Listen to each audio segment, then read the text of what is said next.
unmuted.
Good morning, everyone. Welcome to The Tampa City broadcast Council. is I'd now like to call starting. this All meeting to attendees order are in at this listen-only time. mode.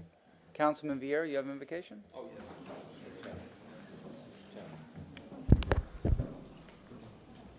It's my great pleasure to introduce Chaplain Jason Sowell, who is a chaplain with the Tampa Police Department for the last 7 years and is the founder of Current Initiatives, a Tampa-based nonprofit organization that leads local mission initiatives such as the Laundry Project, Hope for Homes Project, and Affordable Christmas. He has been a Christian minister in the Tampa Bay area for more than 20 years, and we welcome him here. If you would please stand and remain standing for the pledge.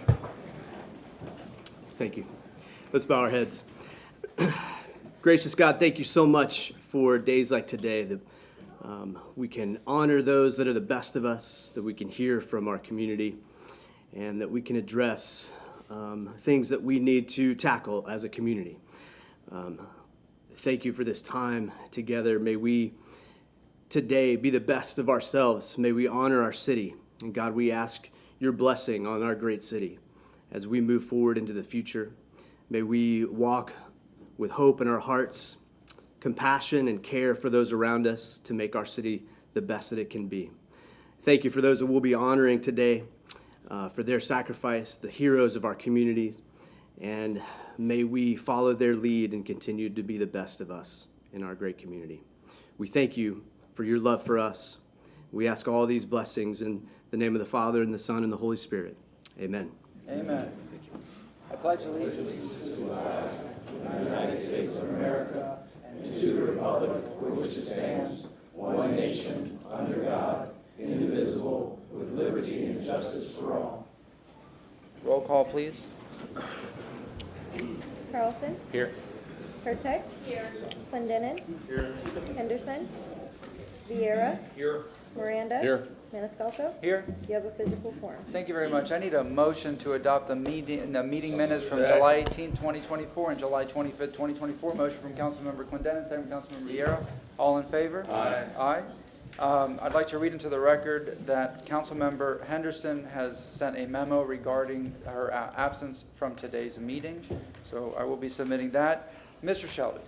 Mr. Chairman, good morning. Martin Shelby, City Council Attorney. Mr. Chairman, members of council, I would like to ask that I hold my comments to the point before public comment. And I know this is the best point in the agenda that we usually do this, but I'd like the opportunity to confer with the city attorney before I do so this morning. So I'm just going to ask that you hold that to right before public comment, when both myself and the city attorney, who will follow me, will have the opportunity to speak to council. Okay. Thank you.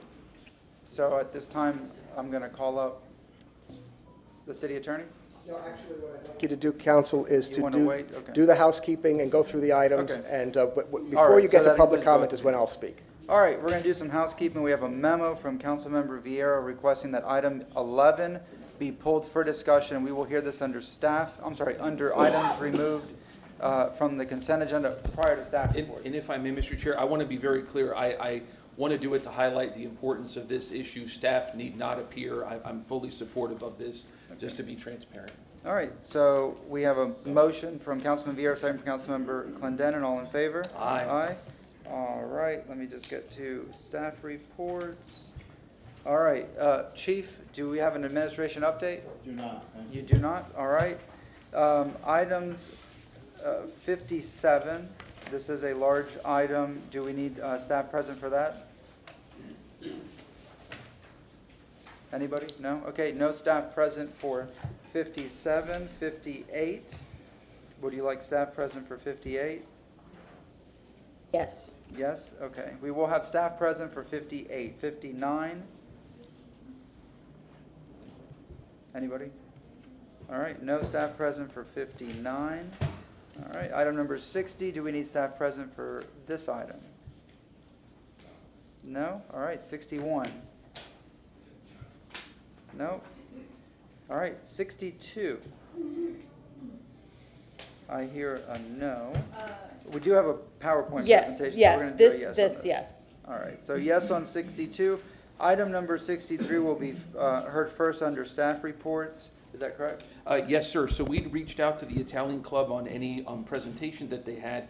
We, to the best of my knowledge, we haven't heard back, but I suggest that we go forward with this today. Okay, so yes on 63. Item number 64 will be heard with item number 4. Is that correct? Yes, sir, if I may. So 64, we're going to Because move one on can't to have item with the other. Okay. Yeah, so move it up. So, all right, we're going to move 64 up to go with 4.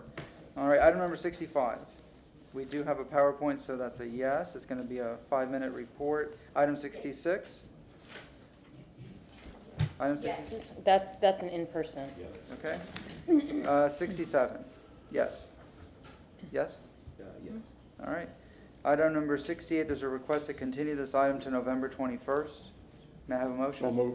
We have a motion from Councilmember Miranda. We have a second from Councilmember Clendenin. All in favor? Yep. Martin Shelby, City Council Attorney. If you can, for purposes of clarification, if you could amend that motion, ask that be included in your motion, to have the clerk amend it to say application of Section 6.01 of the city charter. Okay. So we'll have a motion and amend it to include application of 6.01 of the city charter. Yeah, Is that Section included in the Section motion? That's included in the 6.01. motion, Mr. Chairman, 601. All right, of section 6.01. We have a motion from Councilman Miranda, second from Councilmember Clendenin. All in favor? Aye. So that will be continued to November 21st with that 6.01 included. And then item number 69, is that a yes? Yeah, I mean, I don't think we need staff here. We can discuss it, but yeah, that's fine. Okay, so no staff on 69, but when it comes up, we can talk about it. All right, item number, yes. Oh, no, go ahead. Item number 70. If I may, Yes. for the sake of efficiency and for the time of Chief Tripp and Chief Burkaw, it makes sense to have these heard on August 5th and August 19th when we have our budget workshops that include public safety for CIP on August 5th and operating on August 19th for All the right. sake of efficiency. Second. So we have a motion to continue that to those said dates. Motion from Councilman Vieira, second from Councilmember Clendenin. All in favor? Aye. Aye. If I can, Mr. Chairman. Yep. Just so you know, the draft agenda for the special call meeting has already been released, so I guess, Madam Clerk, that this would be added to the final agenda. Thank you very much. All right, item number 71. Receive and file is fine. All right. Second. Thank you very much. We have a motion to receive and file 71, second from Councilman Miranda. All in favor? Aye. Any opposed? We have a written report for 72 is, Receive and file is fine. all right, motion to receive and file from Councilman Vieira. Do we have a second? Second. Second from Councilman Miranda. All in favor? Aye. Aye. Any opposed? All right, item number 73, we also have a request to continue to October 3rd, 2024. We have a motion from Councilmember Second. Clendenin, second from Councilmember Miranda. All in favor? Aye. Any opposed? All right, item number 74, we have a written report. Yes, sir, receive and file. Move to receive and file Second. 74. Motion from Councilmember Vieira, second from Councilmember Clendenin. All in favor? And if I may, I thank staff for all these receive and files for their detailed memos. Again, I don't want to waste your time here, but I thank staff. And then item number 75, we have a written memo. Yes, I will actually have a motion regarding this, Okay. which is the last item, so Yeah, I'll I'll- just do it at new business or then. Yeah, But I'll if leave it. anyone has any comments, that might be the time to do them. So yes, to receive and file this and then, Why don't we just leave it on there? Yeah, okay, leave it and that's then that's we'll what I'll do discuss and it. then I'll have my, my motion then. Okay, All right. great. That concludes everything. Can I get a motion to approve the agenda and the addendum? Motion from Councilmember Miranda, second from Councilmember Clendenin. All in favor? Aye. All right, we're going to start with item number 1. And this is Police Officer of the Month.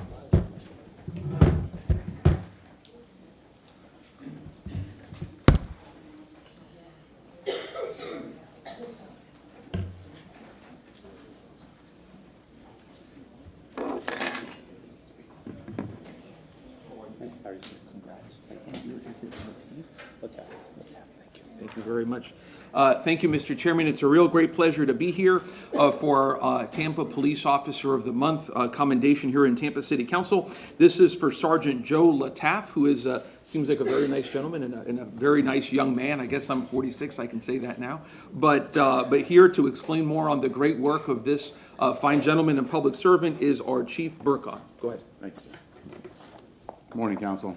Good morning. It's my honor to here highlight our Officer of the Month, who is not in uniform today, but he's a sergeant with the Tampa Police Department, and our first line supervisors are critical in our organization, and that's something that we take pride in as our sergeants on the street, and you're going to hear today why he deserves and is so deserving of this award.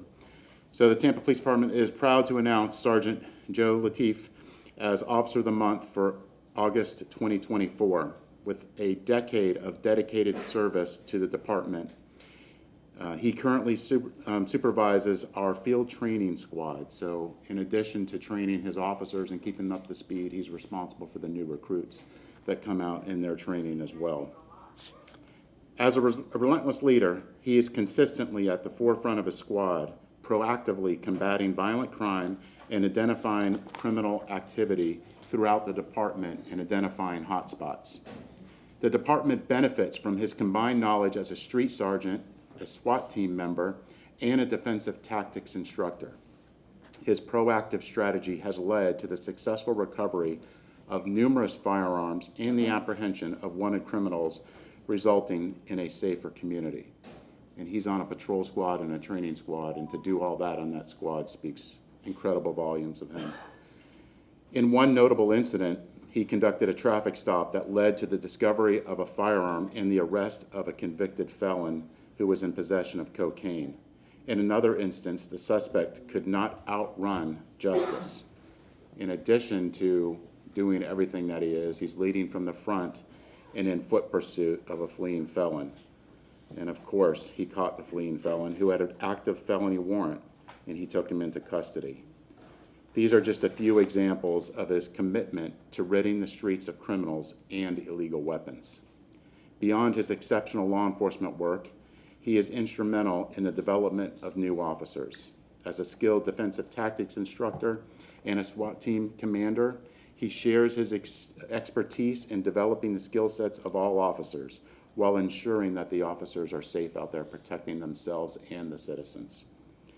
His ability to effectively balance multiple responsibilities without complaint is a testament to his character and work ethic. His unwavering dedication to the Tampa Police Department's mission of reducing crime and protecting the community is evident in his exceptional performance. He's a shining example of the department's dedication to public service, and that is why we are honoring him as our Officer of the Month for August 2024.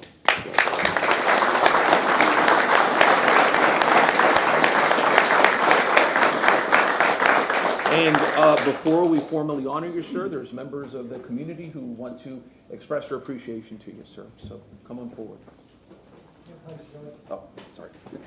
On behalf of the Tampa TBA, I've known you for a long time. You do great things. I've known him for almost a decade, and he was a worker back then. He's a really great worker now. So just want to put the plaque for all that you do to protect citizens of Tampa on a daily basis. Appreciate it.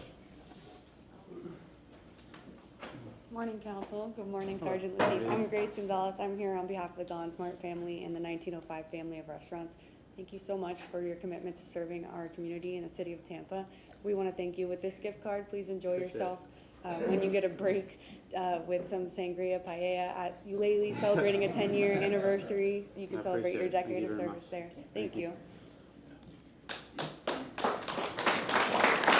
Morning, Council. Gary LaBailey. I'm here on behalf of the Board of Zoo Tampa. Mark Haney with Zoo Tampa. We wanted to thank you for your service and thank you to everyone who serves in the police force. You guys are awesome.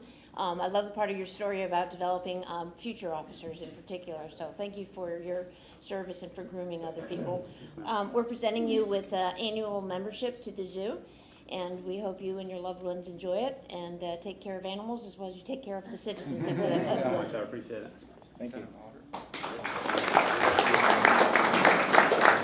Thank you, Sergeant Lateef. Thank you, Council. I'm here on behalf of Casper's Company. My name is Evan Brownstein, and the Casper's family, and on behalf of my family, really grateful to you for keeping the streets safe and keeping the community safe. So thank you, Sergeant Lateef.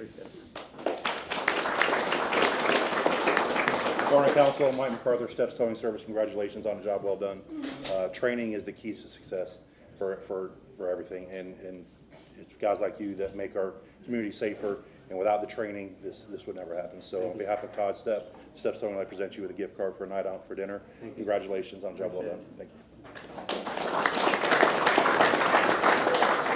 Good morning, officer. I'm Mary Dillon, representing the David A. Stratus Center for the Performing Arts. And on behalf of the Stratus Center, please enjoy a night out to a Broadway show for you and the guests tonight. Thank you. Thank you very much. I appreciate it.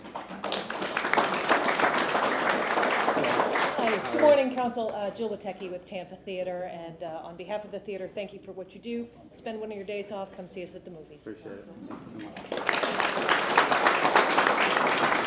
Sergeant, good morning, Council, Chief. Brian Ford with the Tampa Bay Buccaneers, and your story is remarkable. Thank you. On behalf of the Blazer family and our entire organization, thank you for all you and your family do, your service, your sacrifice to our great city. But we have a tradition at $1, and anybody that comes over and above gets a game ball, and you're merit. You deserve Appreciate that. it. Thank you very much.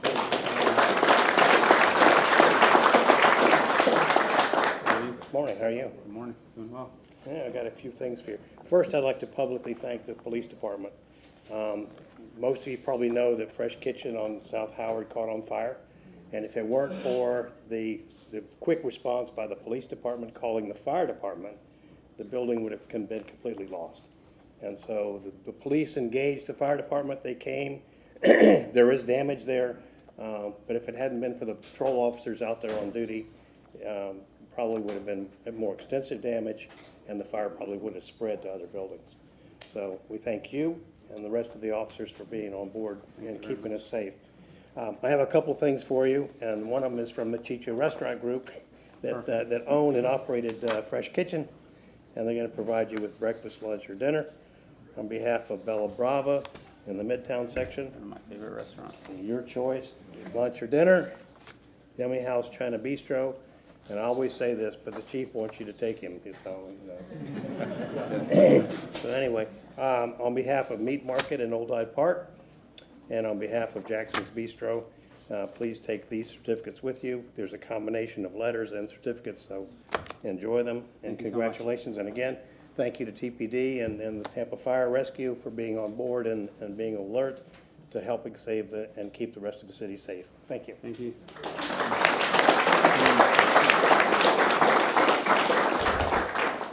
And so on behalf,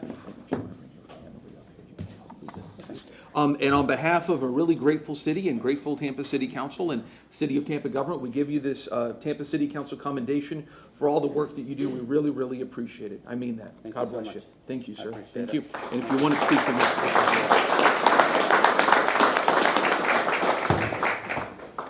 Well, I appreciate it, everybody that came out. First and foremost, I'd like to thank the TPD staff for selecting me for this award, and also my family that's in attendance back there, and their constant support as well throughout, I guess, the decade of me being a cop now. Although my name's on the plaque today for this month, I'm a huge believer in giving credit where credit's due. And in this case, first to my past supervisors and mentors who've coached me and allowed me to be in the position that I'm in now. And second, most importantly, the frontline officers who put on the uniform every day and show up to work and do the right thing. They're the ones that do the majority of the work, and it's a privilege for me to supervise and work alongside of them. Thank you.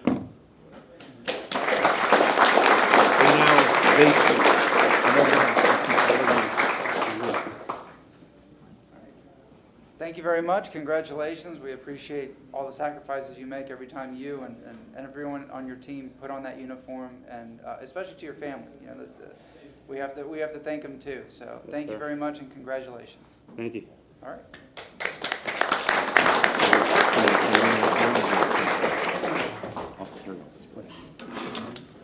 Yes, ATU.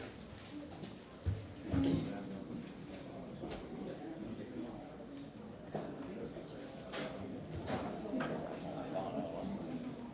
right, we just take a moment here. You want me to give this the floor?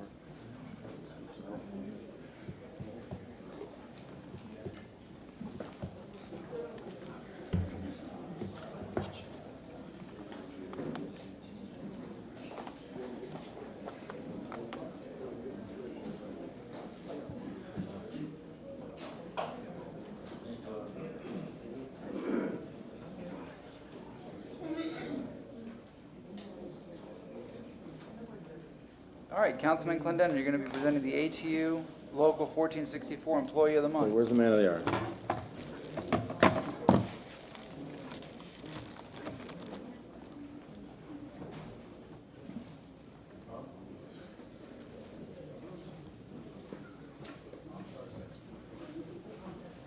Hi, everybody. Congratulations. Thanks, sir. I'm not to be right now, that's why. Nice to meet you. His mom. Hi. Nice to meet you. Y'all pile on in. Just stack in here. Okay. All right. Squeeze in. We're all friends here. And you gotta face that way so you're on TV. You got it. Anybody who wants to talk, you have to stand at the podium because there's a hidden microphone here that picks you up. Good morning, Mr. Chair and City Council. I'm, as always, very pleased to be here supporting one of my kindred spirits in labor. We're here to honor the ATU Employee of the Month. And I'd like to start it off by recognizing my good friend. He's the president of the local ATU chapter. Simon, kick it off. Thank you, Councilman. Absolutely. Good morning, Mr. Chairman. Good morning. Good morning, Council. And good morning, City of Tampa. I'm Steve Simon, and I'm the president of the Amalgamated Transit Union Local 1464, and we keep the City of Tampa running. And I'm happy to be here this morning to introduce you to the ATU Employee of the Month, Mr. Darrell Russell. Redmond. Oh, Redmond.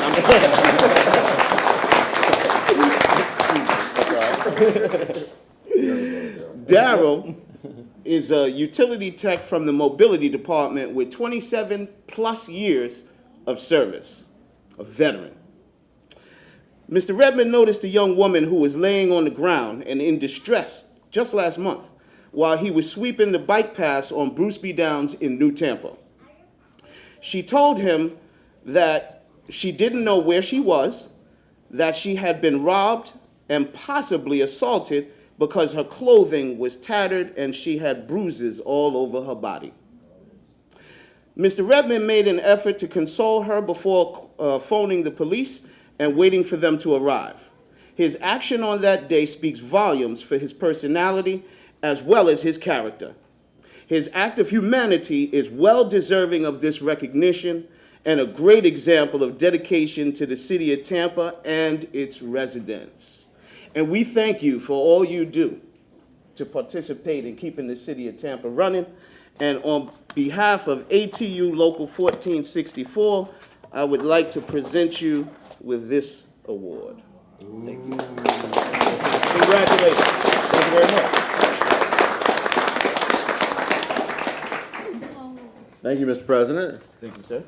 So I have to say that the ATU union outdoes us and the quality and the pizzazz of the presentation, but this is as heartfelt as it gets. I'd like to present to you, on behalf of Tampa City Council and Chairman Maniscalco, a commendation on your achievements and what you've done. It's definitely everything that President Simon just said. You are above and beyond. A definitely fine example of the many employees that you stand up here with, but I know you represent a lot of employees that work within your organization and keep Tampa moving. So on behalf of Tampa City Council, thank you so much, and we present you with this commendation. That's a bag for when you go. So I think there's possible, if I may, Oh, yeah. I'd like Go to, ahead. if I can read a portion of the letter from the mayor. Okay. Okay. Dear Darrell, Congratulations on being selected as the Amalgamated Transit Union's Employee of the Month for your professionalism, strong work ethics, enthusiasm, and for going above and beyond in all aspects in your position as a utility technician. You have earned the respect of your superiors, peers, and community. As an employee who is well known for your strong character and work ethic, you are an asset and integral part of the Mobility Department and the City of Tampa's mission of providing superior services. Your dedication and outstanding positive attitude make you highly deserving of this recognition. You are admired, well-respected, and set a shining example for others to follow. It is employees like you, Darrell, that make me proud to serve as mayor. Thank you for your dedication and service. Sincerely, Mayor James.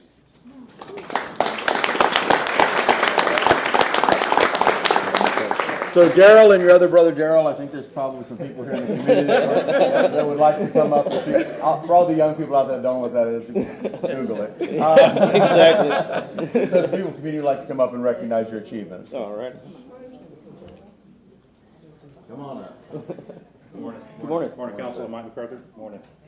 Congratulations on a job well done. Thank you, sir. Thank you for being there for our community. Keep up the great work. Take some time off on behalf of Todd Steps Towing. Take some time off, go to dinner, and enjoy it. All right. Thank you, sir. Appreciate that. Good morning, sir. On behalf of the David A. Strass Center for the Performing Arts, please enjoy the night out with the guests to a Broadway show, and thank you for your service to our great city. No problem. Thank you. Good morning, Jill Witecki with Tampa Theater. It looks like you've got a lot of family standing here with you, so please bring them down, treat them to a movie. This is an annual membership to the Movie Palace. Oh, thank you. Good morning, Mr. Russell. I'm Grace Gonzalez. I'm here on behalf of the Gonsmart family and the 1905 family of restaurants. We want you to enjoy yourself at a night off at Goody Goody, Casa Santo Stefano, Eulalie, Columbia. Please enjoy a flamenco show. Thank you so much for all that you do for our city and protecting Tampa. Thank you. Mr. Redmond, good morning. Your story is remarkable. Thank you. And what you do for the city I'm a behind-the-scenes guy too, so I can appreciate what you do. The sacrifice that you and your family give is commendable. So thank you. On behalf of the Glazer family and our entire organization, we have a little tradition. Anybody that goes over and above gets a game ball, and you definitely deserve it. Awesome. Thank you. Thank you.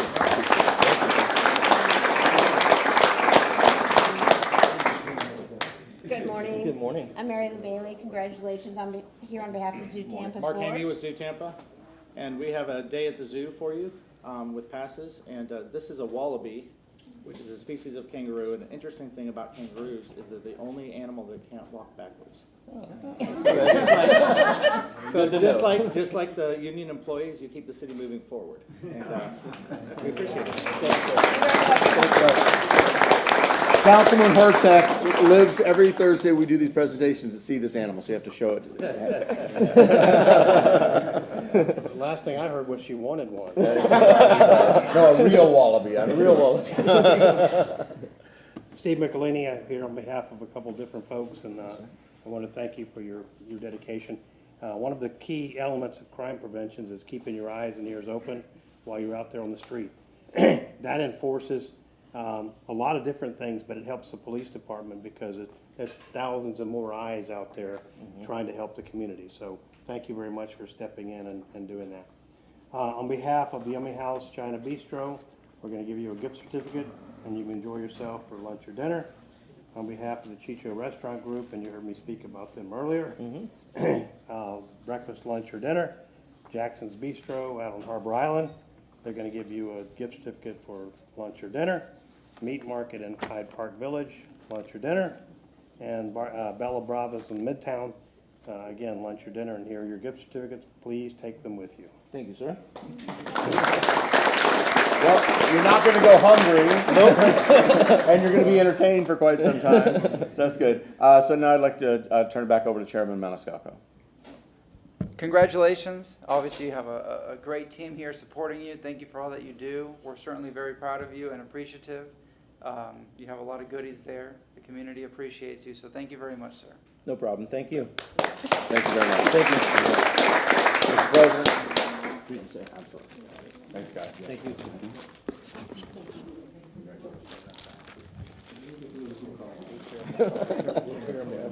Okay.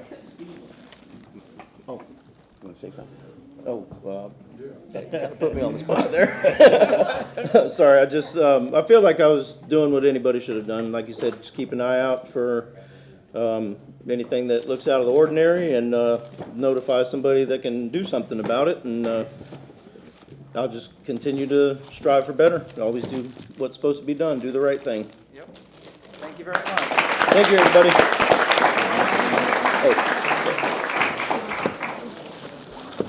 Thank you, Council. Thank you very much.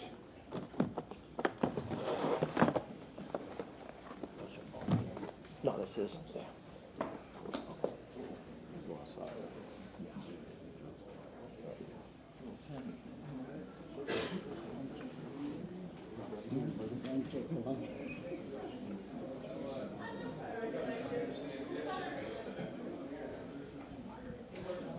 All right, and Councilman Vieira, you're presenting the firefighter of the quarter, but today is also a special day because it's Union President Nick Stocco's birthday. Happy birthday. I didn't know that. I got to do better on my Facebook. That's funny. I didn't know that. Well, it's a great pleasure here today, sir. Where's Captain Roberts? Hey, good to see you, sir. You doing all right? Good to see you.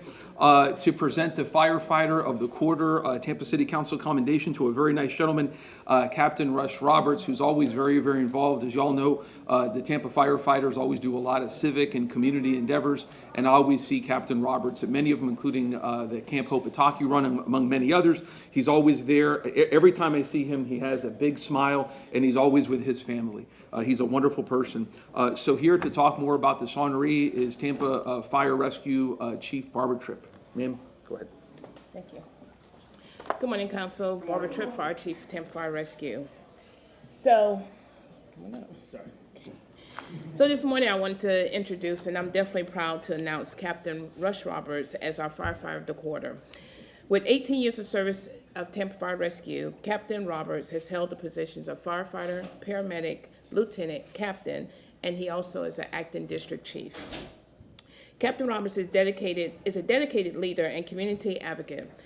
For the past 6 years, Captain Roberts has been a support of the Moffitt Cancer Program called Cure on Wheels.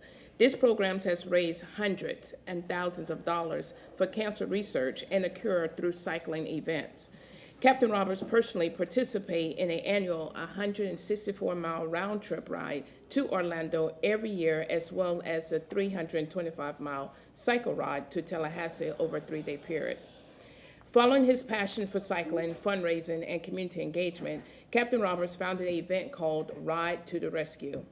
This road cycling event is held annually with inclusion opportunities for all cycling skills sets from training wheels to triathletes. This event generates funds for the Tampa Firemen's Benevolence Association to provide financial help to firefighters' families that are in need. Captain Roberts' position with the FBA also allows him to stay engaged and involved with events that support members of the Tampa Fire Rescue and the community. Captain Roberts coordinates and supports several charity events to include Fight for Air Climb, which is held downtown Tampa, and Captain Roberts commit times and monetary support to intercity youth travel baseball teams. This team is coached by Tampa firefighters as well as police officers. Through financial support by the Tampa Firemen's Benevolence Association, this team has uniforms, equipment, and travel expense covered for the next 3 years. Captain Roberts takes great pride in traveling to attend the games in which he watched them develop as a team, creating lifelong valuable memories and lessons learned along the way. Captain Roberts prides himself as being a role model filled with positivity and a love for his community. Captain Roberts is committed to his job, his family, and community is the reason why he exemplifies the value of Tampa Fire Rescue. And for this, we are proud to honor Captain Rush Roberts as the Tampa Fire Rescue Firefighter of the third quarter.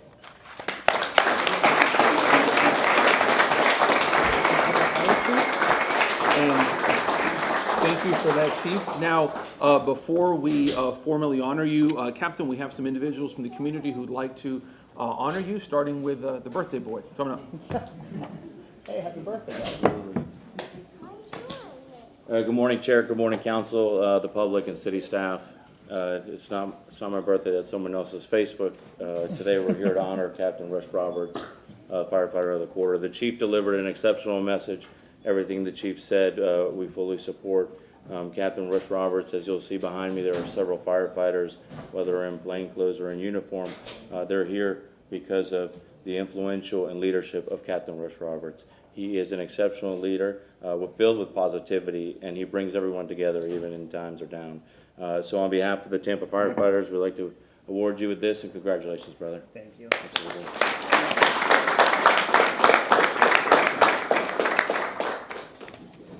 Morning, Council, Chair. Aaron Hansen, Tampa Fire Rescue, and the Awards Review Board.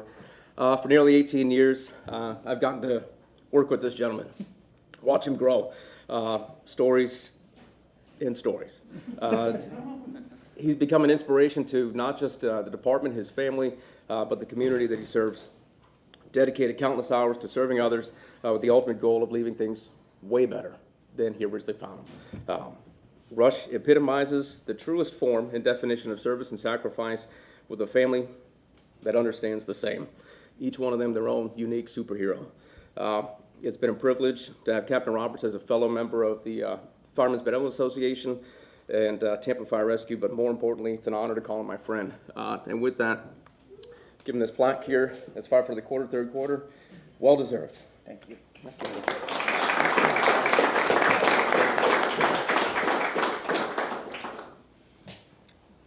Captain Russell, I'm Grace Gonzalez. I'm here on behalf of the Gonsmark family and the 1905 family of restaurants.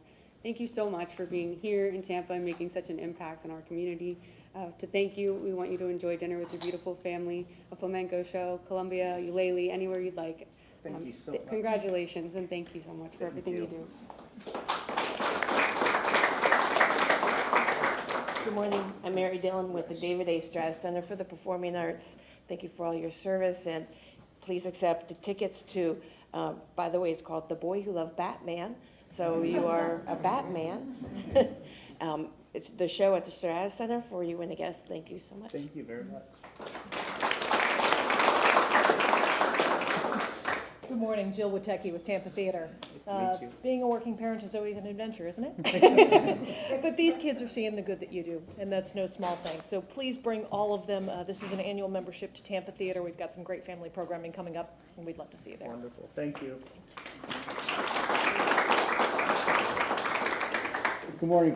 Congratulations, Captain Roberts. Thank you very much. My name is Evan Brownstein, and I'm here on behalf of the Caspers family and our family of restaurants, Oxford Exchange, Predolina, Casa Camille, and we'd love for you to take your family to breakfast, lunch, brunch, dinner at one of our restaurants. Thank you so much for everything you do. Thanks. Thank you. Good morning, I'm Mary Lou Bailey, and I'm here on behalf of the Zoo Campus Board. I'm Mark Haney with the Zoo. We wanted to thank you for your service, and it's great to know that you're not only an outstanding professional, but how much you care about the community at large is awesome. Great example for your family.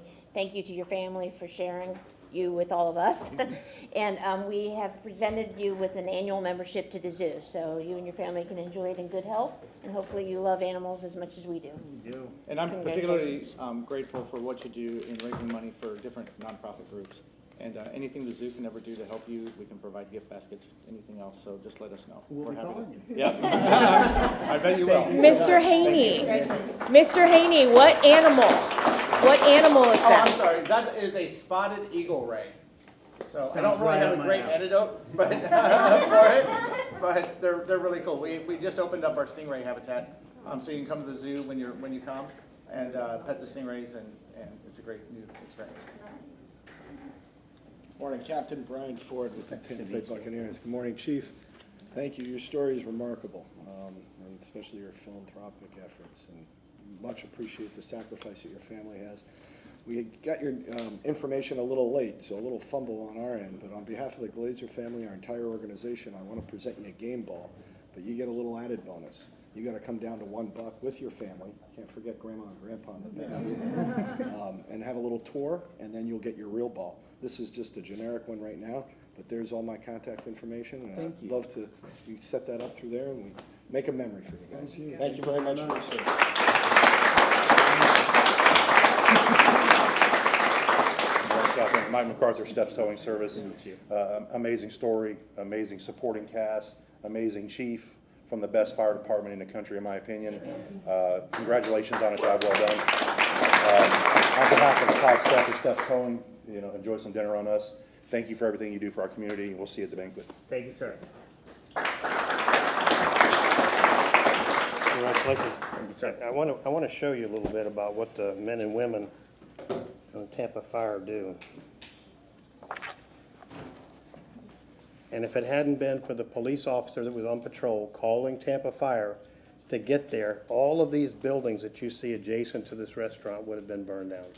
And especially in Hyde Park, where those buildings are in close proximity to each other, they avoided a very large disaster that could have occurred here. So I want to thank you and the men and women of the Tampa Fire Rescue and Tampa Police Department again. We're going to provide you, and that's one of the reasons why these folks are dedicated to providing you with gift certificates, because we appreciate what you do every day. On behalf of Jackson's Bistro, we're providing you with a gift certificate. You can enjoy yourself there, lunch or dinner.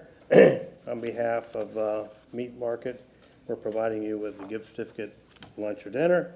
Yummy House China Bistro, again, lunch or dinner. And the Chicho Restaurant Group, which is eternally grateful for the fire rescue for saving the building, and thank God that there was nobody there. There are people that are out of work, but we're going to try to fix that. And on behalf of Bella Brava, we're providing you with a gift certificate. So enjoy yourself. Again, thank you very much for the service that you provide. Thank you so much.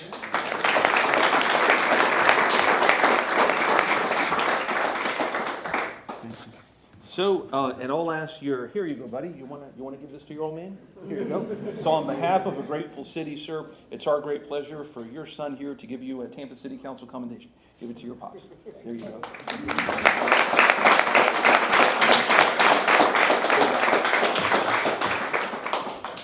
Wow. Thank you.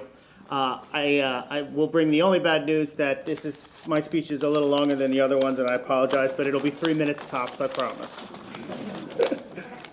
I just want to thank you all, and I do mean you all. Oh, sorry. The City of Tampa, the City Council, the IAFF, my brothers and sisters in the Firemen's Benevolence Association and their members, the men and women in this room, and I do mean all of the community in this room. To my crew at Station 15B, who helps me be a better me and makes my job of being a supervisor seem as smooth sailing as a rubber ducky in a bubble bath with extra suds. To my chiefs, D1, to the awards banquet staff and board, without question, the administrative staff, and our leader, Chief Barbara Tripp. I can humbly say thank you for this most prestigious award, and it means the world to me. It's not just a line. It truly fills me with pride, because I live my life the same way I live this job. I care. I want to care. I do care. It would be normal for me to explain the charities I have done or the other instances that have brought me to this podium. It would make sense for me to tell you why I do such philanthropy and my background and how I started in it. But then you wouldn't get to really know me, the firefighter of the quarter that you have honored today. So I will take this time to be totally selfish. I want to thank my amazing wife, Leah Roberts, for putting up with me, a man like me who makes her stay up at night when I'm not home and has to wrangle 3 children to bed on her own so that I can do what I swore to do 18 years ago, knowing that I am striving to make a difference, and I will always make a difference. If it permits, I would like to thank my kids individually. Don't worry, I only have 3. Addison, you are the reason that I am and will forever be compassionate. You taught me that life was bigger than me, and it has greatly helped me in my career and in this honored and regarded department. Wyatt, thank God you are like your mother. So smart and sweet, don't ever change. We could use a few more boys like you in this world. Be proud of who you are and know that I am proud of you every single day. You make my heart feel warm like cool rain on a hot tin roof. You move me just to listen and love. Everly, this one comes a little bit at a serendipitous time. My wife and I almost lost our beloved Everly in a tragic accident about 2 months ago. I know you can barely tell because those beautiful blue eyes are flirting with everybody in the room. But because of this family, her strength and my knowledge of education provided to me in this benevolent and strong department, Tampa Fire Rescue, I was able to keep her at bay when the world's worst nightmares were coming for us. That would not have happened had I not been awarded the gracious opportunity to be a Tampa firefighter. I owe my life and my family to the city and the department. Thank you for honoring me in a way that I promise to honor you and your citizens every shift for the rest of my career and beyond. Thank you.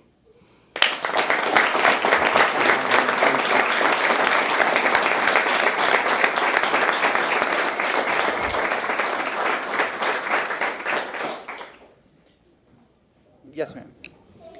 Just want to say it's amazing. We don't, we have folks that appreciate their spouses, but it's so touching to hear you talk about each of your children, and you could feel the love just from the beginning. So I just want to say congratulations. Thank you for all the work you do. And it clearly comes that this is just a part of who you are. So we're thrilled to be able to honor you today. Thank you very much.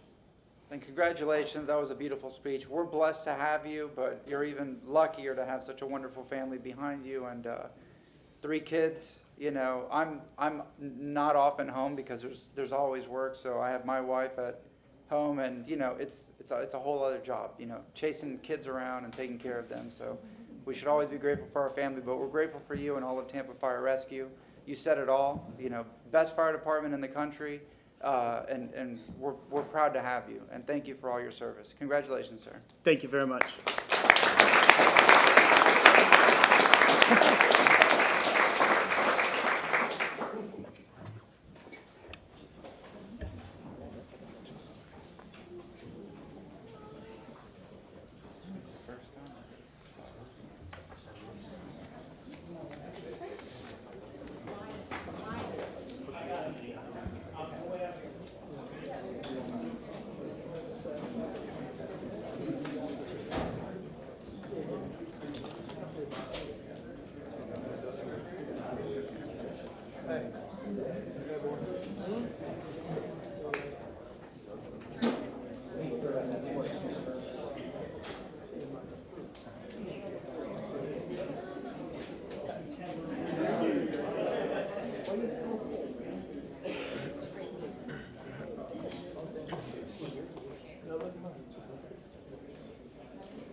All right.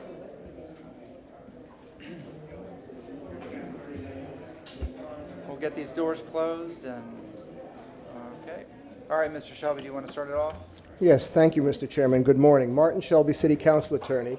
We're now at the point of general public comment, and for the benefit of the public to be aware, there are speaker cards in the lobby, and if you wish to speak during general public comment, those who are speaking have filled out a speaker card and placed it in the box outside in the lobby. 1 card per speaker. Cards are accepted until the start of general public comment. Now, each person submitting a card will be recognized by name to approach and speak. A 3-minute time limit applies. And please print those cards legibly because names that cannot be read will not be called. Now, if you're here to speak at a public hearing, those are set up on the agenda as a public hearing. And you will have that opportunity when that item is heard later in the agenda. And if you want to speak at a public hearing, there is a sign-in sheet specifically for public hearings instead. And again, if the public ever needs assistance during that time in the morning, there is city staff out there to assist you. So members of the public, now with general public comment, are allowed a reasonable opportunity to address any item on the agenda before the City Council takes official action on the item, and that a 3-minute time limit applies to all speakers providing public comment. Speakers and members of the public are also reminded they are to refrain from disruptive behavior, including making vulgar or threatening remarks or making or causing disruptive noises or sounds or displaying signs or graphics. Speakers are also reminded to refrain from making personal attacks against any city official, staff member, or member of the public. The chair will rule out of order any person who speaks without being recognized or attempts to address the council from outside the speaker area at the podium. Persons failing to comply with council rules may also be ruled out of order and, at the discretion of the chair, may be removed from the chambers for the remainder of today's meeting. And finally, council members should refrain from engaging a speaker during public comment, and the public should be aware that the City Council does not take questions or have a dialogue during general public comment. This is your opportunity to express your position. And if you're here for any item on the consent docket or staff reports, general public comment is the time to speak. You will not have an opportunity to speak during staff reports. Thank you. And now, Mr. Chairman, I would like the council to please recognize the city attorney. All right, Ms. Andrea Zellman. Good morning, council. I was asked to just speak very briefly. There's been a lot of comments and press and phone calls and emails regarding a recent decision issued in the Liberty Hospitality case. Let me just say, first of all, our office just received the order. It's 33 pages. We received it Monday. We're still reviewing it to determine exactly what it means, what its impact is, and what the next step should be. It's not final. There's a 30-day appeal period, so it is not a final order. Therefore, it's pending litigation, and we've asked you not to discuss it either at a public meeting such as this or with others in the press or in the community, because again, it's not a final matter yet, and we're still in litigation. But to the extent that this council, members of the land use community, or anyone else is questioning whether the council can continue to conduct hearings in a quasi-judicial capacity. At this point in time, it's the opinion of the legal department that you can and should continue to do so. So I want to make that clear to everyone, and then we'll continue to keep you apprised about any changes in the status of the matter. But my off-the-cuff remark is everyone take a breath and calm down. So hopefully that addresses, and that's to everyone talking about it, not necessarily all of you. So thank you, and thank you for giving me the opportunity to explain that.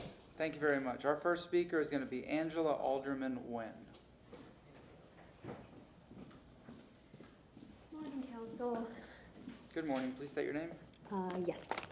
I am Angela Alderman Nguyen, and I'm here to speak in regards to the College Hill Cemetery and the Italian Club. August 1st is upon us, and once again, we have no results from the scan performed over a year ago. I would like to follow up on the June 20th City Council meeting of the mention that a letter to be drafted to the state and state officials to open an investigation to the Italian Club and College Hill Cemetery.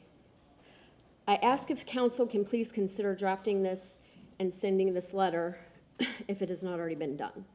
I do feel coming from council, it holds great significance. I understand the city's hands are tied with the private property laws, but I do feel this is a step that could be very helpful coming from council. I do appreciate all the steps you've each taken. Also, I would like to follow up on the reminder that the September 19th council meeting is to be reporting back regarding a scan and or search, if it's feasible, for the retention pond area and surrounding areas that the city owns. I ask that this scan please take place, as it can provide many answers, since the Italian Club is not cooperating. Okay, I recently learned this week that the Italian Club is hosting their Havana Nights Cuba Gala on August 24th. Yet they are showing a complete lack of transparency to the entire Cuban section lost within College Hill, which is now their parking lot for their funerals. To care so little about their dignity, including that of my great uncle who is lost there, many of the Cubans buried there had little to no family and were immigrants here from that very Cuba they choose to celebrate, and a gala to boast their own club, selling tickets for $85 for non-members and $75 for members. With that said, they have the right to do what they please, but to me personally, this shows poor taste considering what has come to the light with College Hill Cemetery. It is very well documented, as you know, that College Hill Cemetery was the final resting place for a majority of African Americans and Cubans that have been erased from history until now. I hold on to the hope that there will be closure and answers soon, and I will continue to fight the fight for truth and justice for each of them.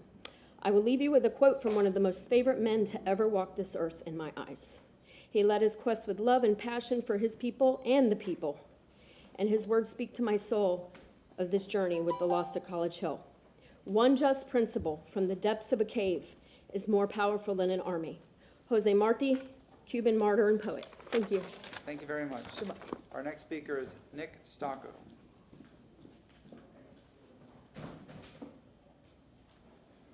Good morning, please state your name. Hey, good morning, Chair. Good morning, Council. Nick Stocco. I didn't expect to go this soon, but thank you. I want to start off with a quote by John 15:13.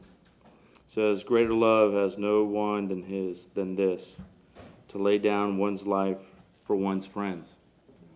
And I'm here to speak on a friend, more or less a servant, and that's our emeritus president, Joe Greco.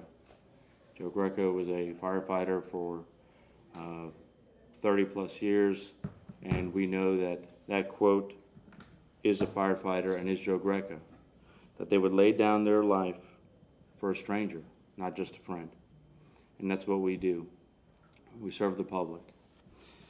I can attest to Joe Greco's exceptional qualifications and his unwavering commitment to our community, the citizens and the guests of the City of Tampa. His experience, including his leadership as a captain with the city's fire department, president of the union, positions himself as an ideal candidate for the City Council's Budget Advisory Committee. The recent amendments regarding residency requirements for department heads have sparked a broader conversation on how we approach appointments. While department heads may no longer need to live in the city, the appointments to the Citizens Advisory Budget and Finance Committee remain under your purview. It is crucial that we uphold the authority of the City Council in making these appointments rather than limiting it through restrictive residency guidelines. Joe's service record and dedication to fiscal responsibility make him a valuable asset. Simply because one lives in a certain area should not limit one's opportunity to our city's well-being. We urge City Council to support Mr. Greco's appointment and demonstrate a commitment to inclusive and effective governance. By doing so, we not only honor his distinguished service to the citizen of Tampa residents and guests, but also reinforce the strength and authority of the Tampa City Council. Joe's service to the city as a union president has saved the city thousands of dollars with our health trust. Growing up in the city of Tampa should not limit someone's ability one day versus the next. And I thank you for your attention and support, and I look forward to a positive outcome and Joe Greco serving our community once again. Thank you. Thank you very much, sir. Next up, I have Tim Strom. Stromsness. I couldn't pronounce it until I was 8. It's no good. Thank you very much. My name is Tim Stromsness, President Emeritus of Reedy Creek Professional Firefighters, or now Central Florida Tourism and Oversight District. I'm here today to speak on behalf of Joe Greco, a little bit about his character and his qualifications. I met Joe in the early 90s when I worked for the city of Zephyr Hills, and he worked for Pasco County as a medic. You learn a lot about a man's character when you work medical full codes in the back of a rescue with him. I bet you to this day, Greco could quote the protocols for Pasco County Fire Rescue with their drug protocols. Because it wasn't because he did that because he was for himself. He did it because for the citizens. He wanted to be the best for the citizens. Joe also stood up here when he could have mailed it in at the very end of his career, fighting for rescues in East and North Tampa. He didn't do that for himself. He did that for us, our families. You can have call volume, you can have, statistics, you can have all this stuff. But Joe knew that more rescues in service meant that our families were safer. That meant that when a call came in that there was a rescue available, the outcome was going to be better. But let's talk about his qualifications for this job. I think that's where it lies. This is a job. The Citizens Budget Advisory Committee, this is a job. Joe served this city of Tampa for 27 years, in some of its best times and some of its darkest times. Why do I bring up the darkest times? Because we had a bill for PTSD, and it was going nowhere. We had some politics in Tallahassee, and it was just dying. Joe took it upon himself and in this area, and that bill passed. And when Jimmy Petronas did his press conference, it was here in Tampa because of Joe's work. Not only did Joe know every street in the city, he went above and beyond. He rode the boat. He knows every part of Tampa Bay. So, he has gone way above and beyond. Joe also started the health insurance trust. They came to him and said, it's because of him and nobody else. When they came to him, they said, we don't want the cops in. He said, no, if I can't have the cops, I don't want to do it because it was the right thing. So, and these qualifications, you have somebody who understands the infrastructure, you have somebody who understands the insurance and the pension. I think it would be a great honor for you guys to vote him in today. I think that his service shows that he is the right guy for the job. And I've heard them say that you want to leave it better than when you started. Thank you very much, sir. And he has. Yes, Thank sir, you. thank you. Next up is Mr. Bobby Creighton, followed by Miss Valerie Bullock.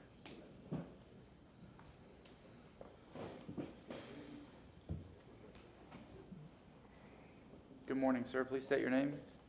Good morning, Bobby Creighton. I'm here to talk about the issue that I've tended to be perseverating on for the past few months, which is the issue of vacancy and deteriorating properties in Tampa. There's a item on I think it's on the consent agenda for a demolition. I've tried my best to be very thorough and meticulous in researching this topic, specifically in the city, but also in the context of what other cities do. I believe from 2020 to 2024, just about 0.2% of code enforcement cases are demolition cases, and that comes out to about like 230 over that 4-year period. So the number is substantial, the percentage is small. That's just a small bit of research that I've done. But I think about that particular lot that's up for demolition, 2705 Palafox. It's at the end of a dead-end street. It's immediately adjacent to a park. I wonder what happens to that lot after the building is demolished. Right now it's deteriorated, it's boarded up. Does it become an empty lot where people dump their trash? Does it become a place where people hang out and sell drugs? This is a very complex and layered issue that will take a comprehensive approach for multiple city departments to be able to tackle. I've done my best to research the ways in which the city tries to strategically manage this issue, and an answer to that has been a bit elusive so far. I'm trying to continue to do that research and communicate with the people that I need to understand the issue. But I come to this from a racial justice angle. I mean, if you know the history of the city of Tampa, if you know the history of the Southeast United States, it's not a coincidence that these types of problems tend to appear in the neighborhoods that they do in our city. And I think that's an injustice, and it's something that the city should pay more attention to in a strategic way. There's a organization that I found to be incredibly helpful in understanding this problem. They offer various solutions. They offer technical assistance. They work with many cities. It's called the Center for Community Progress. I'm just going to read some of their publications so you have an idea of what they do. Progress Points, Heirs Property, How Tangled Title Can Lead to Property Vacancy, Abandonment, and Deterioration. Preliminary Assessment of Vacant Properties in Lockport, New York. Strategies for coordinating with Niagara Orleans Regional Land Improvement Corporation.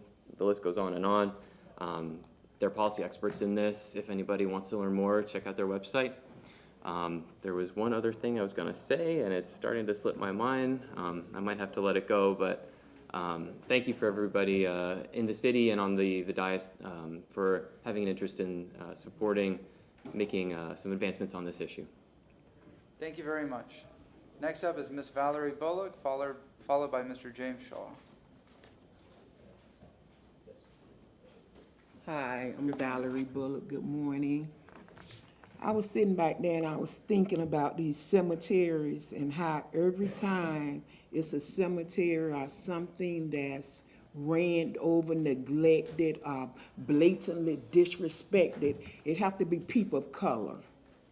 And it's not like it's, oh, we made a mistake. It's done intentionally and strategically to the people who, the power that be, think they don't have the voice to say anything about it. So we'll just shove this down their throat.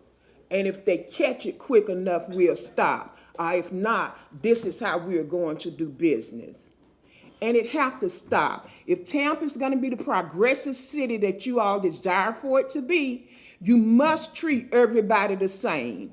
It can't be privileged people over here, the have-nots over here, and the old-time families over here. We have to all be looked at as people that live in Tampa.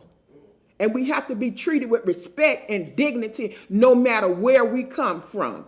And until that happens, Tampa will be the same as it is now. It'll take one step forward and 5 steps backwards. I remember in the 60s, I was a young girl, probably 9 years old. Melvin Hare got killed on 22nd Street.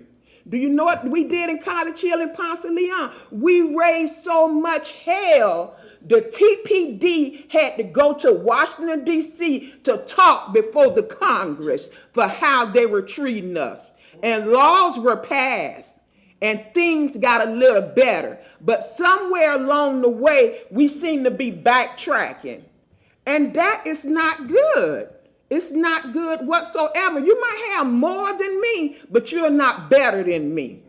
And until we learn that and we treat everybody like they're somebody and they have value, we're not going nowhere. We'll be just like the rat running on the treadmill over and over and over.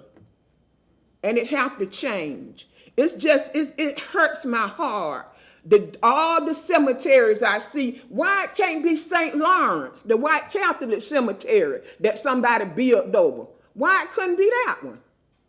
Why it have to be people of color and in black neighborhoods? And then when we do find out it's a problem, oh, we'll rectify, we're going to put a plaque there. Oh, we'll make a doggy park there.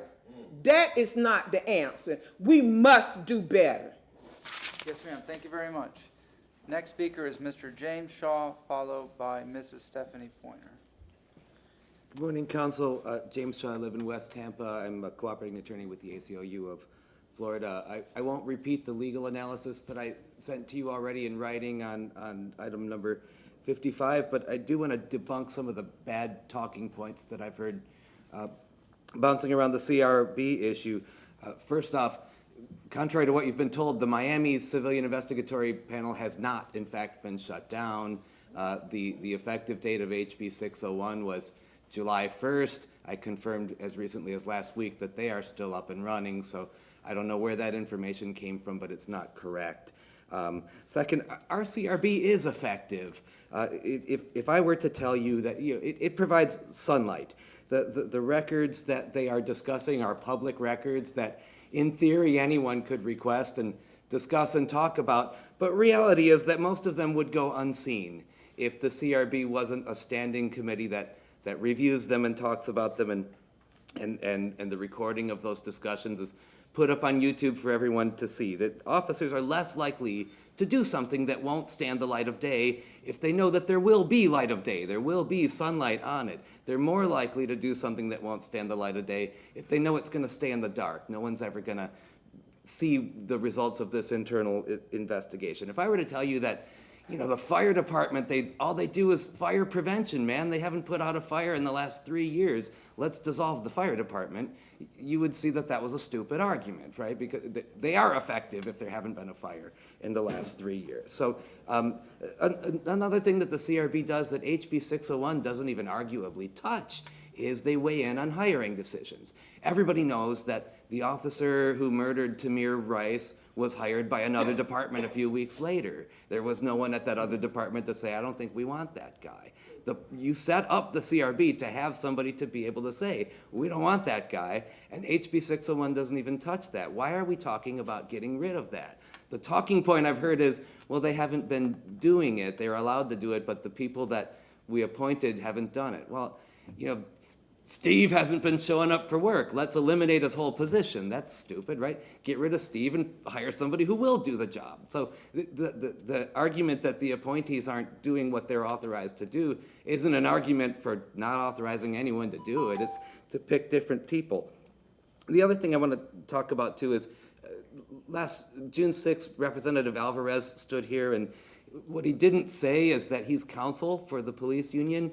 He tried to stand here and be, I'm here as a member of the legislature and pretended to give an official legislative interpretation of what that meant, which he's not authorized to do. And then he said, I'll have them pass a new law if you don't pretend that this law already says something it doesn't really say. None of the 7 of you would ever stand and say, I'm going to get the other 6 to pass an ordinance, because you can't presume to know what the other 6 will do, and he can't know that either. Thank you. All right, we have Ms. Stephanie Pointer and then Ms. Eileen Henderson. Good morning, ma'am.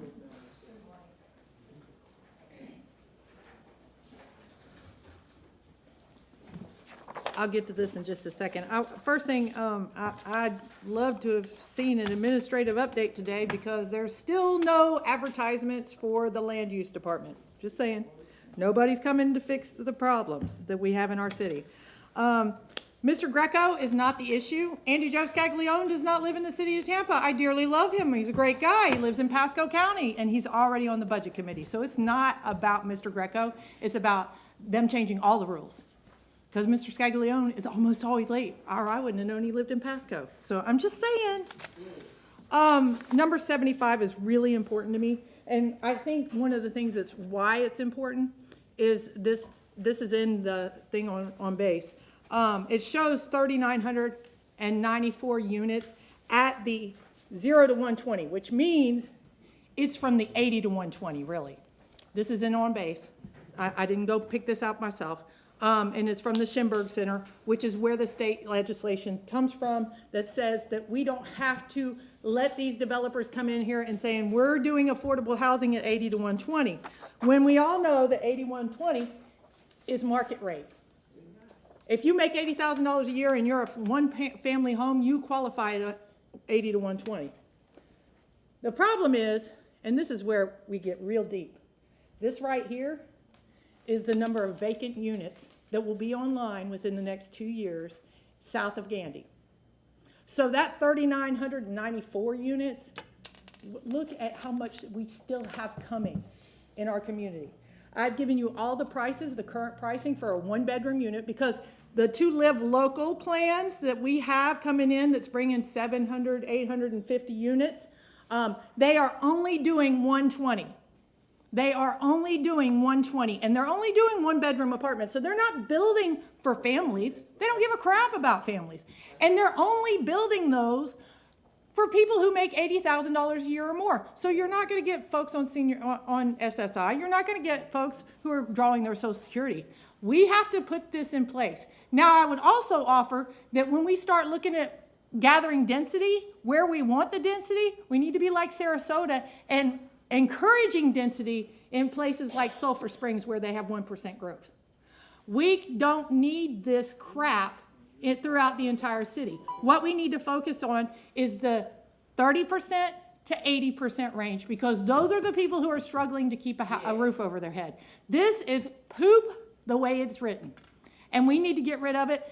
The legal department has already written the stuff, and I believe Councilwoman Hurtak is going to make a motion to get rid of this. I'll be happy to share this data. I wish we had it for the entire city, but I'm only one person, and I'm the person. I spent 2 hours putting together this data in the last 24. Thank you. Everybody should do it for their part of the city. Thank you. Our next speaker is Ms. Eileen Henderson, followed by Montesnot. Morning, Council. Eileen Henderson, the Cemetery Society. I'm here today to support Angela Wynn and her concerns with the Italian Club and the Cottage Hill Cemetery. I didn't know what to say, but when Miss Valerie got up here and said what she said it all. They need to be treated equally and fairly. And we have a law that states that it's under ownership for private cemeteries. Landowners are prohibited from disturbing graves or human remains on their property, but all human remains are protected equally by law, regardless of land ownership. I know sometimes I share with you what the law is because I don't expect you to be experts. It's our job, it's our job to educate you and let you know what we have found. There are laws that can help us with this particular cemetery, even though it sits on private property. I have said this before. Woodlawn Cemetery was not a fight against the public cemetery. It was a fight against a private owner. Let me remind you all of that. And council at that time voted unanimously to take care of that section that was a cemetery. So please keep that in mind. I know we get hung up on this private ownership thing, but there are laws in place to protect those graves that are there. If they're not there, we just want to know where they are. That's all. It's simple. If I had to guess what happened back then, those people are probably still not with us who did what they did and buried that cemetery. Seems to me the current generation that's in charge, step up, take responsibility, and make it right. It's simple. And what a great PR experience for your community as the Italian Club to step up and make sure that this cemetery is honored and respected as it should be, not with some marker on the side of the street by a sidewalk. What a disgrace. I'm embarrassed as a fifth generation of Tampa who has family that belongs to the Italian Club from Sicily. I'm embarrassed. Fix it. Make it right. And if the Italian Club could hear me, fix it. We're done. Thank you, Council. Yes, ma'am. Thank you very much. Next speaker is Montesnot, followed by Ms. Robin Lockett.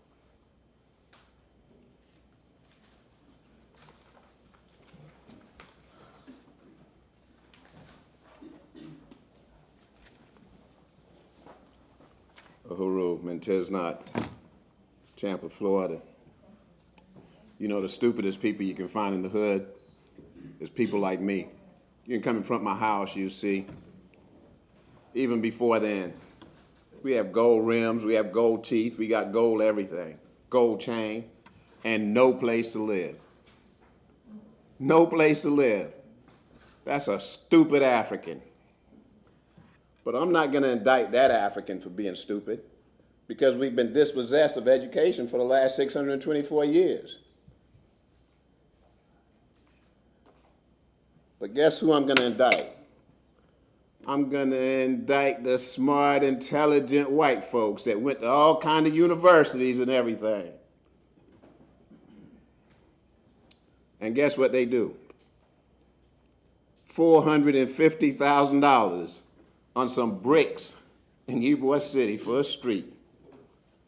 $450,000. Well, we know that's gonna run to about $600,000 in cost overruns. And it's a lot of people walking around Ybor City because they're homeless. And it's a lot. I personally can take that $450,000 and build 4 homes with it.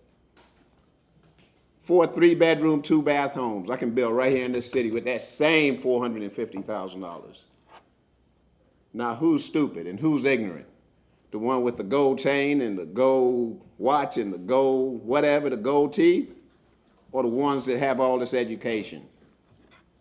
That's how the city treat African people, and that's how it treat people of color, period. But colonialism has been doing that for a long time. From 1400 to 1970, you've had under what's called stinking Christianity, stinking colonialism, stinking imperialism, stinking capitalism, and now we're in a stinking ruling class period.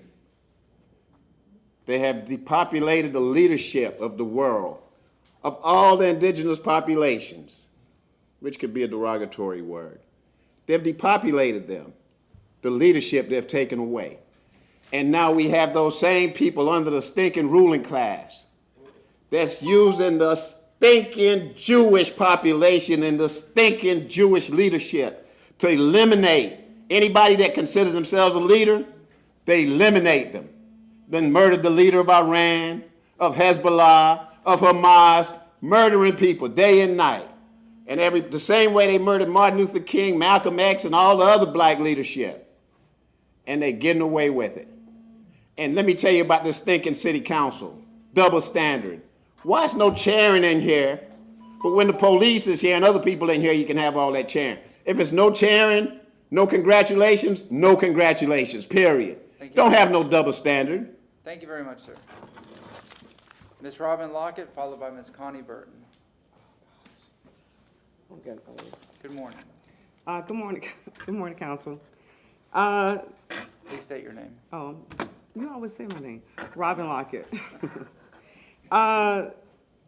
In regards to what Valerie said, I don't want the black community to have equal. I want black community to have equity because there's a total difference. So I want equity for the black community. Regarding item number 55, CRB. Through the pandemic, I've approached council and I've always said that the issue and the things that we're coming against is an opportunity for council to think outside of the box, for council to do things differently, and for council to handle things differently. Danny Alvarez, as noted prior, came down here, I was sitting here, and advised you guys that, hey, what we put into law wasn't what we really meant, right? And he said all of those things. And the CRB, I guess you guys voted, because I wasn't here for that vote, you voted to dismantle it. Instead of looking at what the language is and the certain parts of the CRB that you are able to keep, I think you should. I think that during that time, people came down here and they fought for that CRB and it was passed through a different administration. They passed it.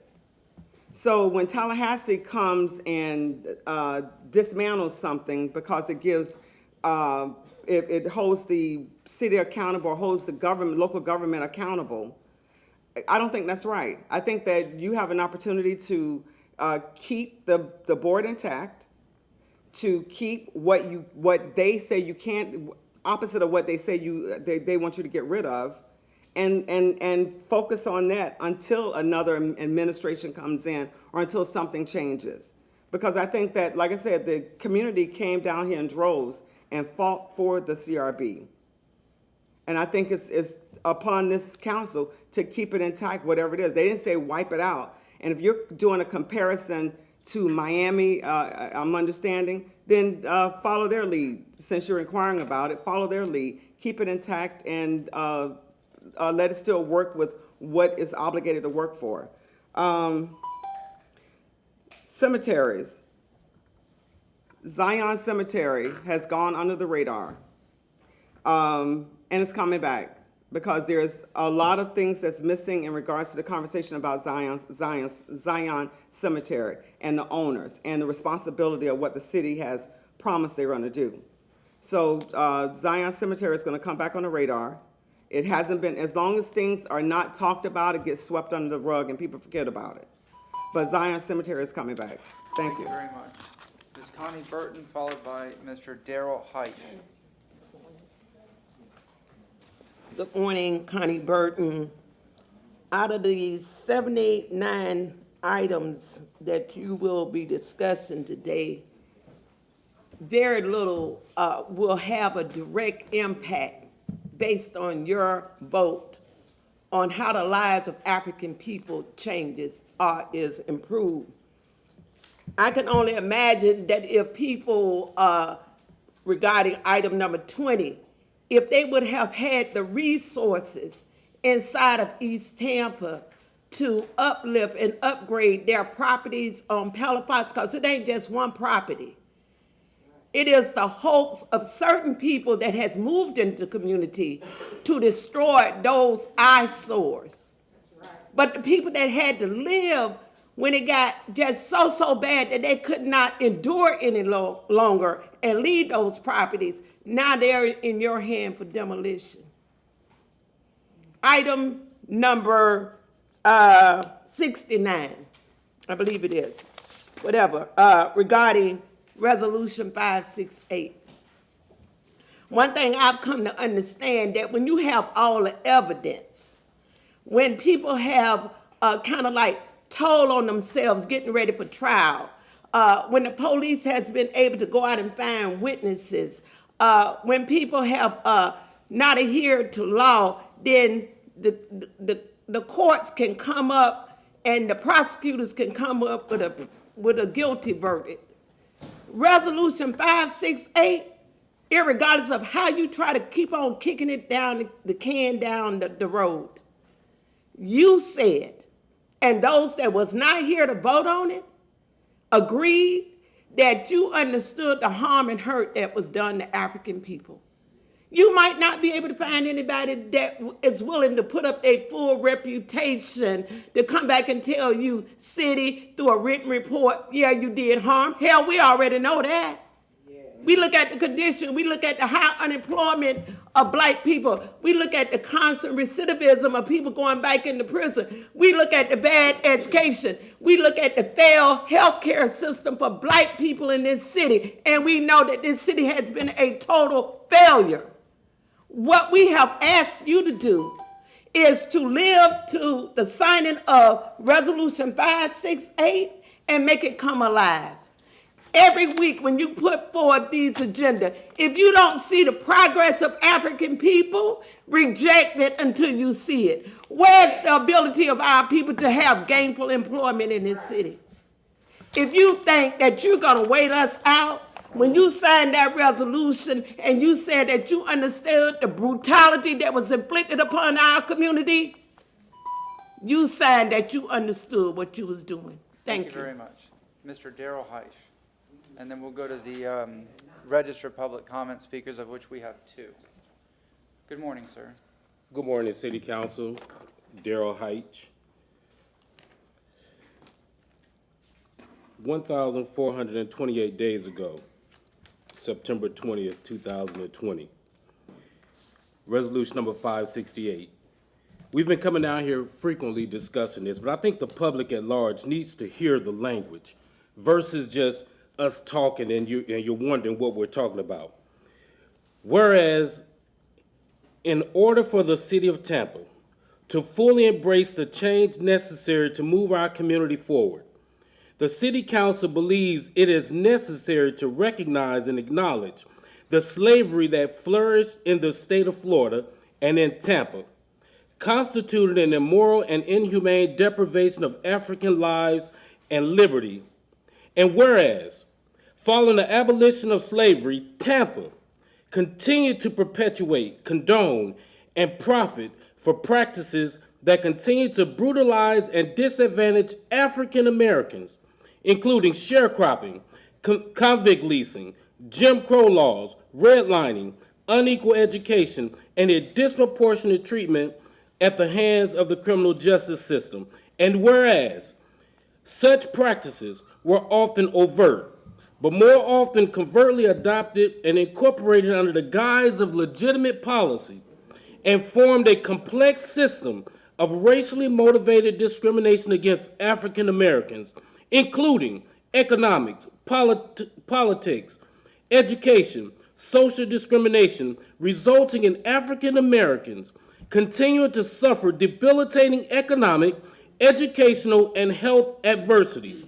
Whereas, to heal and to not divide, the City Council of the City of Tampa seeks to redress harms of those who came before and in the injustices that continue to surround us, and that we can do and that we must do what we can to make the city of Tampa and its institutions and communities more just and equitable for future generations.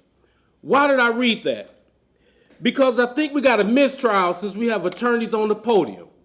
We have a mistrial. You've been reading this thing bass-ackwards. You keep putting this 377 in place, but you stated it here that you're going to do whatever you can, which means under a resolution, that means you will do everything to resolute the thing that was wrong that you wrote. Stop trying to bring us back. See, history has shown that we will yield and we will stop. Black Lives Matter, you don't hear about them anymore. We're not moving from this resolution. You're not going to keep telling us you're looking for $50,000 to pay someone when this says the government stated that they knew what they were doing wrong. Fix this issue. Do right. Don't get up in the morning with this wrong on your shoulder. Thank you very much, sir. Our registered speakers are Conica Ritchie, followed by Mr. Michael Randolph. Are either registered, or are they online? All right, Mr. Randolph, good morning, sir. Please state your name. Good morning. My name is Michael Randolph, and I'm with the West Tampa CDC. Today, I'm here to give an update on the upcoming online community meeting titled A National Discussion on Best Practices and Lessons Learned from Around the Nation on Reducing Violence. The meeting is scheduled for August the 28th and will feature some of the most violent neighborhoods around the nation and how they use a community approach to solve their problem. Our approach is different from most because instead of only using a programmatic approach, we use a structural approach based on a place-based community development strategy that focuses on the individual, the family, the community, and the village. The three legs of this approach is economic development, social development, and physical development. The strategy uses three approaches: prevention, intervention, and deterrence. It focuses on the following programs: reducing, helping with returning citizens, hardcore youth, violent intervention, family support, and community empowerment. We had to change the date from the original date because we're getting a large response from around the nation. We also want to note that the meeting on the Zion Cemetery has been moved to August the 20th because of the response that we've been getting from around the nation from people that have experienced cemetery building things built upon their family members. Thank you very much. Thank you very much, Mr. Randolph. That concludes public comment. We're going to start off with item number 4, which will be heard with item number 64. If I may, Mr. Yes, Chair. sir. Thank you very much. Yeah, I want to address this, and I appreciate the folks who came here on this issue, on this appointment. It's funny, I made this motion probably, I don't know, whatever it was, 2 weeks ago or so, and I'll be honest, I always like to be transparent, right? When I made it, I didn't think it would be an issue or a challenge or anything of that nature with City Council. Naively, and I don't mean that in terms of it being like, why is it an issue, City Council, that I should have, how shall I say this, looked at it, et cetera. And in fact, I actually thought when I made the motion a couple of weeks ago that I did a memo on it, which I didn't. And somebody had called me on it and said, oh boy, I did a memo on it. Actually, I didn't. So I wanted to say that at the outset, so I'm glad that we've had a couple of weeks for people to reflect on it, et cetera. Because the way I look at this is trying to be pragmatic as much as one can on it. So I'm glad that, again, people have had a couple of weeks to think about it, et cetera. I think that's important. For me, when we take a look at our Citizens Advisory Board for the budget, the main issue that I look at is the word I use a lot, which is stakeholder. And for me, residency for a city, for a municipal government, is not the determining factor for being a stakeholder. There's a lot of different things that you have. The criteria that I've proposed, for me, closely mirrors what a potential stakeholder is, which is somebody who owns property in the city of Tampa, right? Or somebody who's been a city employee anytime over the last 10 years. I picked Joe Greco, and folks have said, well, you're putting in a friend. Stipulated. Joe Greco is my friend. I love Joe Greco like he's family. I do. But let's set that aside, my personal feelings for Joe Greco. For me, there's nobody better, objectively speaking, than being on this committee. We mentioned the name of Andy Joe Scaglione was mentioned before. I feel the same way about Andy Joe. By the way, I don't always agree with his positions on the Budget Advisory Board, but he brings a really unique voice. Joe brings an equally unique and compelling voice as well. And again, by the way, it's stipulated nobody objects to Joe as a person being on this board. Nobody goes, I don't want firefighters on this board. It's a matter of process. I understand that. But I'm asking for pragmatism on this. Joe's a guy who served for about 25 years with Tampa Fire Rescue. His mother was one of our earliest Tampa police officers. He's very, very proud of that.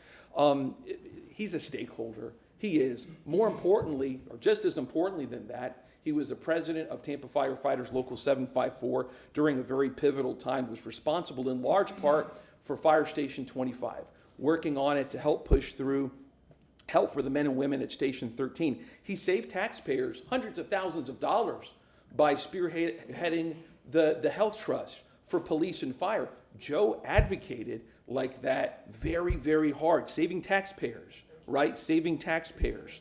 I believe that there should be first responder presence on the Budget Advisory Board. By the way, I'd love to see, if I could have this, a position set for the ATU, for PBA, and for 754. Point of order. Yes. Yes, sir. We've got item 64, which has to be passed before item 4 can be heard, correct? Yes. That's what I'm talking about.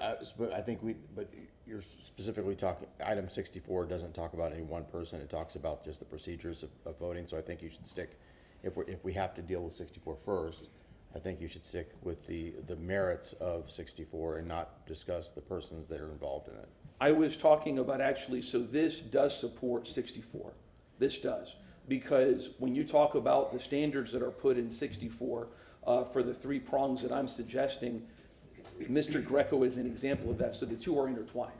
So again, I don't think there's any prejudice suffered by any party by me talking about that. You know what I'm saying? I mean, if I'll withdraw my point of order, but it seems like 64 is like. And again, if we were to take a vote up here on supporting someone, if Joe Greco lived in Hyde Park, he'd get a 7-0 vote, or in New Tampa, or in East Tampa, or wherever. So again, all that stuff, like I said, we can take it off the table. So like I was saying, with this three-prong test that I've proposed, which is to have either a property holder, number one. Number two, you work for the city anytime over the last 10 years. And number three, you're an actual resident of the city of Tampa. If we were to not adopt that, that would probably take away 80% of our first responders, because you know what? No one can afford to live in the city of Tampa, including a lot of cops and firefighters, as well as a lot of ATU members. So going to those three prongs, again, I think the concept of stakeholder is something that's very, very important, that calls to mind for us to be pragmatic in this. Residency, again, is not a main determining factor in who is a stakeholder. You have here an individual who has, again, worked for the city. He's a very, very perfect example of why that prong of having some work over the last 10 years is very, very important. Perhaps somebody who owns property. And by the way, if we pass this, which it passed last time 4-3, if we pass this, we can always say no to people. We've had times on the CRA with the Citizens Advisory Board, for example, where somebody meets specific elements and we voted it down for one reason or another. We still hold that power in that regard. I think that by keeping it as we do, we lock out talent on the board that we rely on. It's in effect arbitrary. And the most important thing is right now is I got a good buddy of mine, Peter Austin, lives in Hawaii. Peter could move down here right now, establish residency. Within a couple of weeks, I could appoint Peter on that board. But we'd have to say no to somebody like Joe Greco or anybody else under the position right now as it is. This takes away arbitrarily power from city council and in effect penalizes a community that I think should be represented on this board. I think it really makes a lot of sense. So again, what I would ask council is, I've listened to y'all 100% in your concerns, very legitimate, good faith concerns, et cetera. I don't think that this nomination should be delayed any further. I think that there's a voice for reasonable pragmatism in going forward on this issue to pass something like this. Because again, the main issue for me is being a stakeholder. And the 3 tests that I've proposed to put on there do go to that, to being a stakeholder. Why would we preclude people being on this board if they own property in the city of Tampa, or if they worked in the city of Tampa? Thank you very much. Thank you, Mr. sir. Shelby, item number 64. Councilmember Carlson, you had your hand, and Councilmember Hurtak. Did you have a question for me? No, I wanted to proceed with 64 and bring Item it up. item 64 must be, it's a predicate for being able to consider. Yeah, no, but I didn't see Councilmember Carlson's microphone and Hurtak. Yeah, and so. she, Go ahead, sir. I 100% support the appointment of Joe Greco. Whether 64 passes or not, I'm going to support him and vote for him. I don't think we need 64 to be able to do that. I don't agree with item 64 at all. I also don't agree with the proposed charter amendment. I think I was the only one who voted against it. 2 of us voted against it to change the residency requirement. I think the public is going to vote against it. And we'll be right back where we were. The thing is that we need to make sure that there is representation of the people in Tampa, the people who live here, the people who contribute time, and there's not enough positions for the people who live here already. I understand the arguments for people who own land or people who are involved in some other way. I'm very involved in St. Petersburg, but I don't pretend, there's no way I would ask to be appointed to a budget committee of the city of St. Petersburg. I'm more involved in the business community in St. Pete than a lot of the business people over there. But I would never think that because I'm not a resident that I should be involved there. And I'm involved in a lot of other communities. I own property in another city, and just because I own property there, I would never pretend to want to sit on a budget advisory committee. I think people who are residents should do that. I think that what we can do is pass a one-time exception for Joe Greco, and we can approve him with a one-time exception that pertains to him. I think he's in a very unique situation because of his experience and background, and he lives on a boat. And so maybe there's an exception we can have for people who live on boats. But I think because of the needs that we have for fire rescue over the next few years and the lack of investment in fire rescue over the last 10 or so years, we need that perspective in particular going forward. Thank you. Councilmember Hurtak. So, Mr. Chairman. Wait, yes, sir. If I can just address that, if I can, from a legal perspective. Martin Shelby, City Council Attorney. Council, this is a formal resolution adopted by City Council. It contains certain criteria. There is no basis for a waiver. My suggestion, which I provided to Councilman Vieira, would be to Council consider creating an expansion of the criteria to allow that resolution to be considered. My suggestion is that if this in number 64 does not pass, it would be my legal opinion that item number 4 is out of order and could not be considered. Can I? Yeah, go ahead and respond. Yeah, but I would push back on that and say that we just modify the original resolution. We don't need a separate ordinance or resolution. We just modify the original one. And this is I think that Councilmember Vieira doesn't want to delay. I don't want to delay. Mr. Greco's here.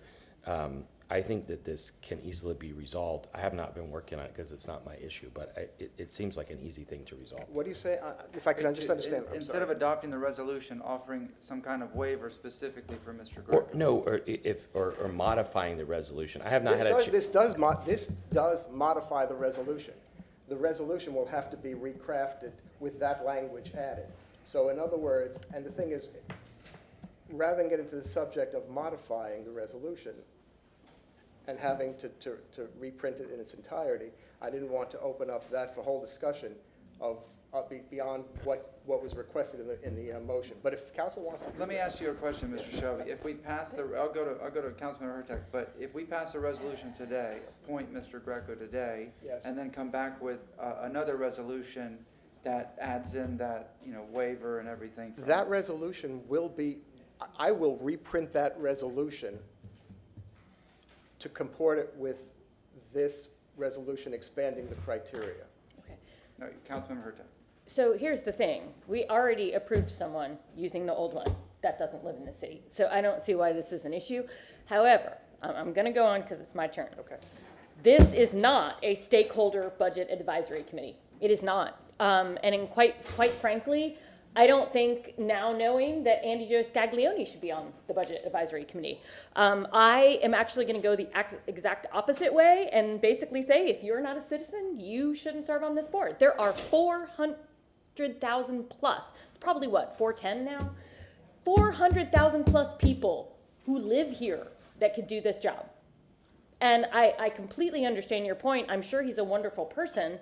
And if you wanted to consider adding those three, and I don't think it's a bad idea, 3 stakeholders from the unions, I think that's a wonderful idea. And I think he would be perfect there. I think that is an area where you could look at a possible waiver for the person who would be best suited to fit that job.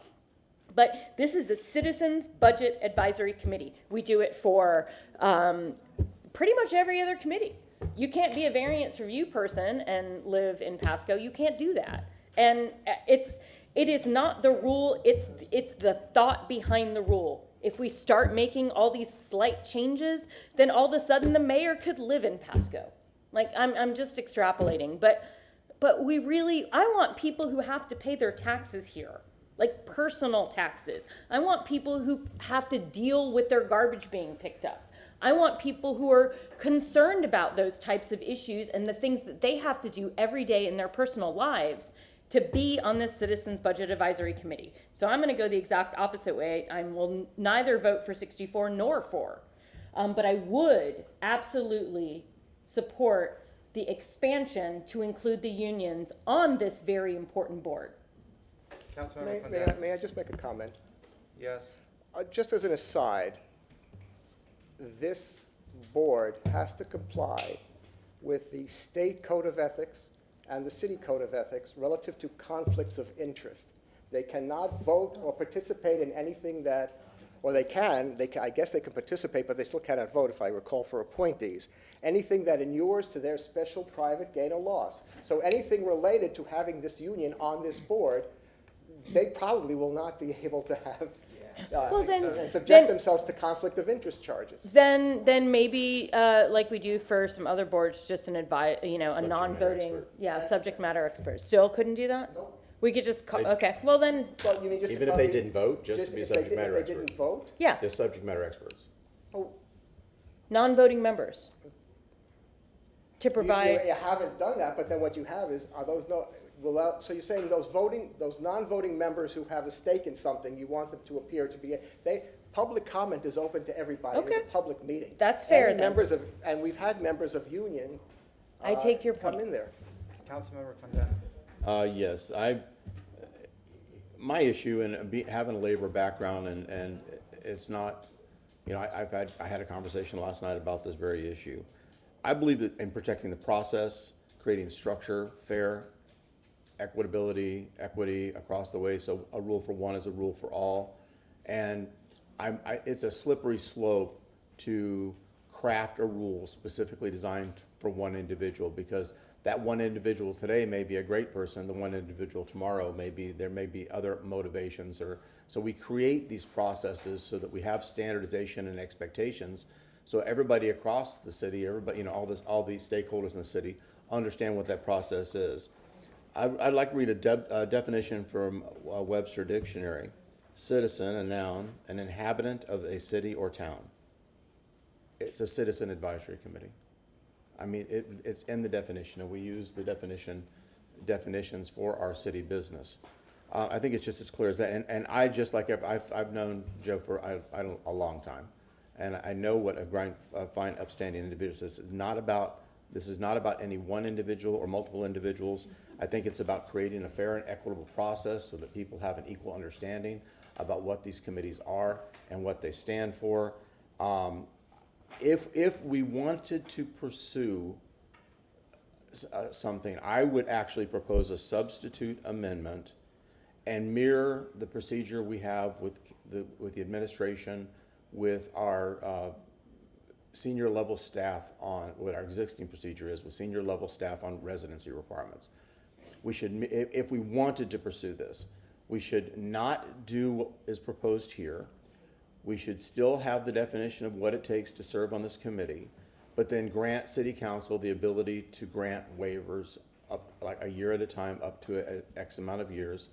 And so that at least it's the same standardized procedure for one for all, not crafted specifically for one individual.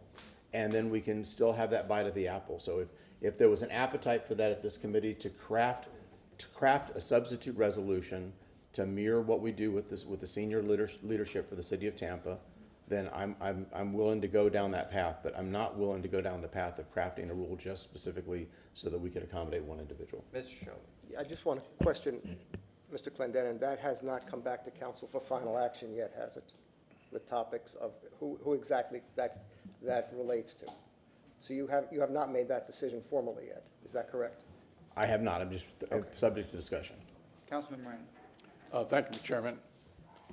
I'm just listening and understanding what I've heard so far of everything. Certainly you can live in the city of Tampa and run for county commission. I understand that. However, you can't be a city council member living in Hillsborough County. I understand that. Aside from those two things, I have a hard feeling understanding how we pick individuals to be department heads when your first requirement is you got to live in the city. You want the best of the brightest, or you just want somebody who lives in the city? That's the thing you got to deal, in my mind anyway. So what are we trying to do?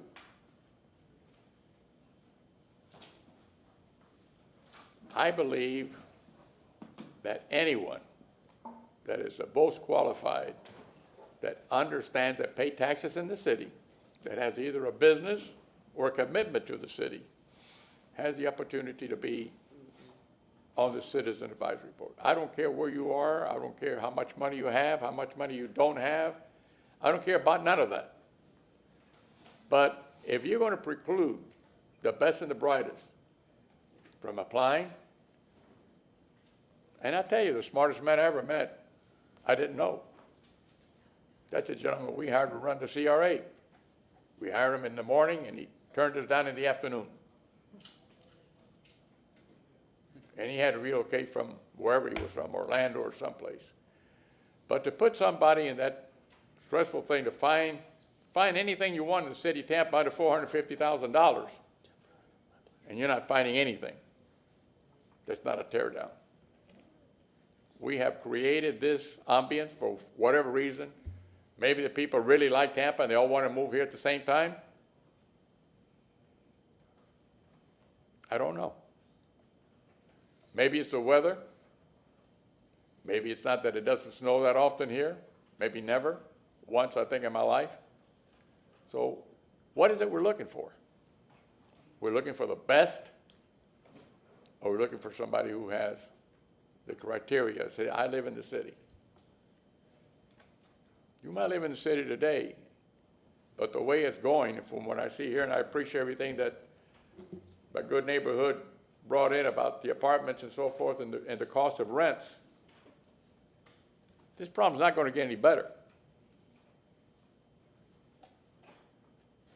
That's all I'm going to say. Councilman Vieira.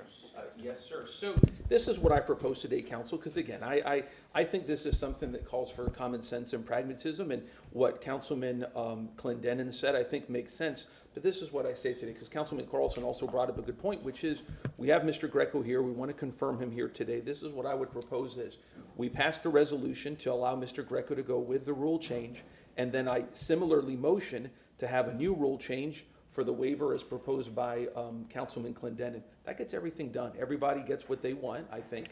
It's a pretty good compromise. We get to approve Joe today. I don't quite follow. How, on what basis are you saying take up number 4?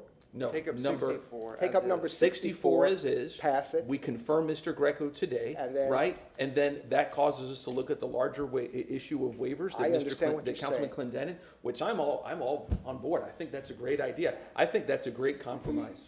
so that we get it done today, like Councilman Carlson said. Again, I want to be pragmatic and looking at the greater good and moving this thing forward today. Thank you for that. Councilmember Hurtag, Councilmember Carlson. Yeah, I can't support the, your motion either, because quite frankly, we're not looking at hiring. We're looking at a citizen who's interested and has budget experience, or not. I mean, like, there are a lot of people that could fill this role. I don't doubt that Mr. Greco is a wonderful person. I don't know him, but I don't doubt it. I've heard wonderful things. I'm sure he's done great things. But there are 400,000 plus people who can do a job that is not a job. It is literally a volunteer position that in the first word in the title is citizen. So I can't support that because we're not hiring someone. Like, I could see if we were hiring, I could see if we're hiring someone, but we're not. We're simply choosing. So basically what you're saying is you're telling the citizens of Tampa that they're not qualified to hold this job. And I think that's an affront. Councilmember Carlson. Yeah, I would, as it is now, I would vote against 64 for those same reasons and the reasons I mentioned before. What I heard as the proposed compromise from Councilmember Clendenin was that we would modify the original resolution to say that residency would be the same as whatever the charter calls for senior staff. So in the event that the voters vote for that change in the fall, then that would change. I don't know how that resolves the immediate issue, but I wouldn't vote for 64 as it is. If you all wanted to make that change to match what it says in the charter, I'm okay with that. Also, Marty, I don't have the charter in front of me, but doesn't on that residency, doesn't it require members of committee? Doesn't the charter require members of committee to have residency? Under the charter, the only boards that are specifically mentioned are the police and fire pension boards, I believe the general employees pension, and the variance review board by name. And there are other boards out there that I'm aware of that specify specifically particular occupations as qualifications. It's not just merely residency. For instance, the Architectural Review Board or the Historic Preservation Board. So there are additional qualifications for certain boards. Point of information. Yes, sir. So, Mr. Shelby. Yes. If we wanted to offer a substitute amendment today that reflected the same criteria that we utilize for the senior staff of the city. Today? Today. Which is what, exactly? Let me take a look. Hence my question. And it would be a And by the way, that would have to come back. You wouldn't be able to pass it today, so it would have to be continued. Another point of order, you do know that these appointments are for 2 years only. Right. So. Are they really? Yeah. I believe they are till the end of your term. And there's really no. So 2 years. Well, 2 years for today. Yeah. Or whatever the end of your remaining term is. And again, these are appointments that are not done by application, open, and generally, they are your appointees. And you select them and you present them to council as we did in this case.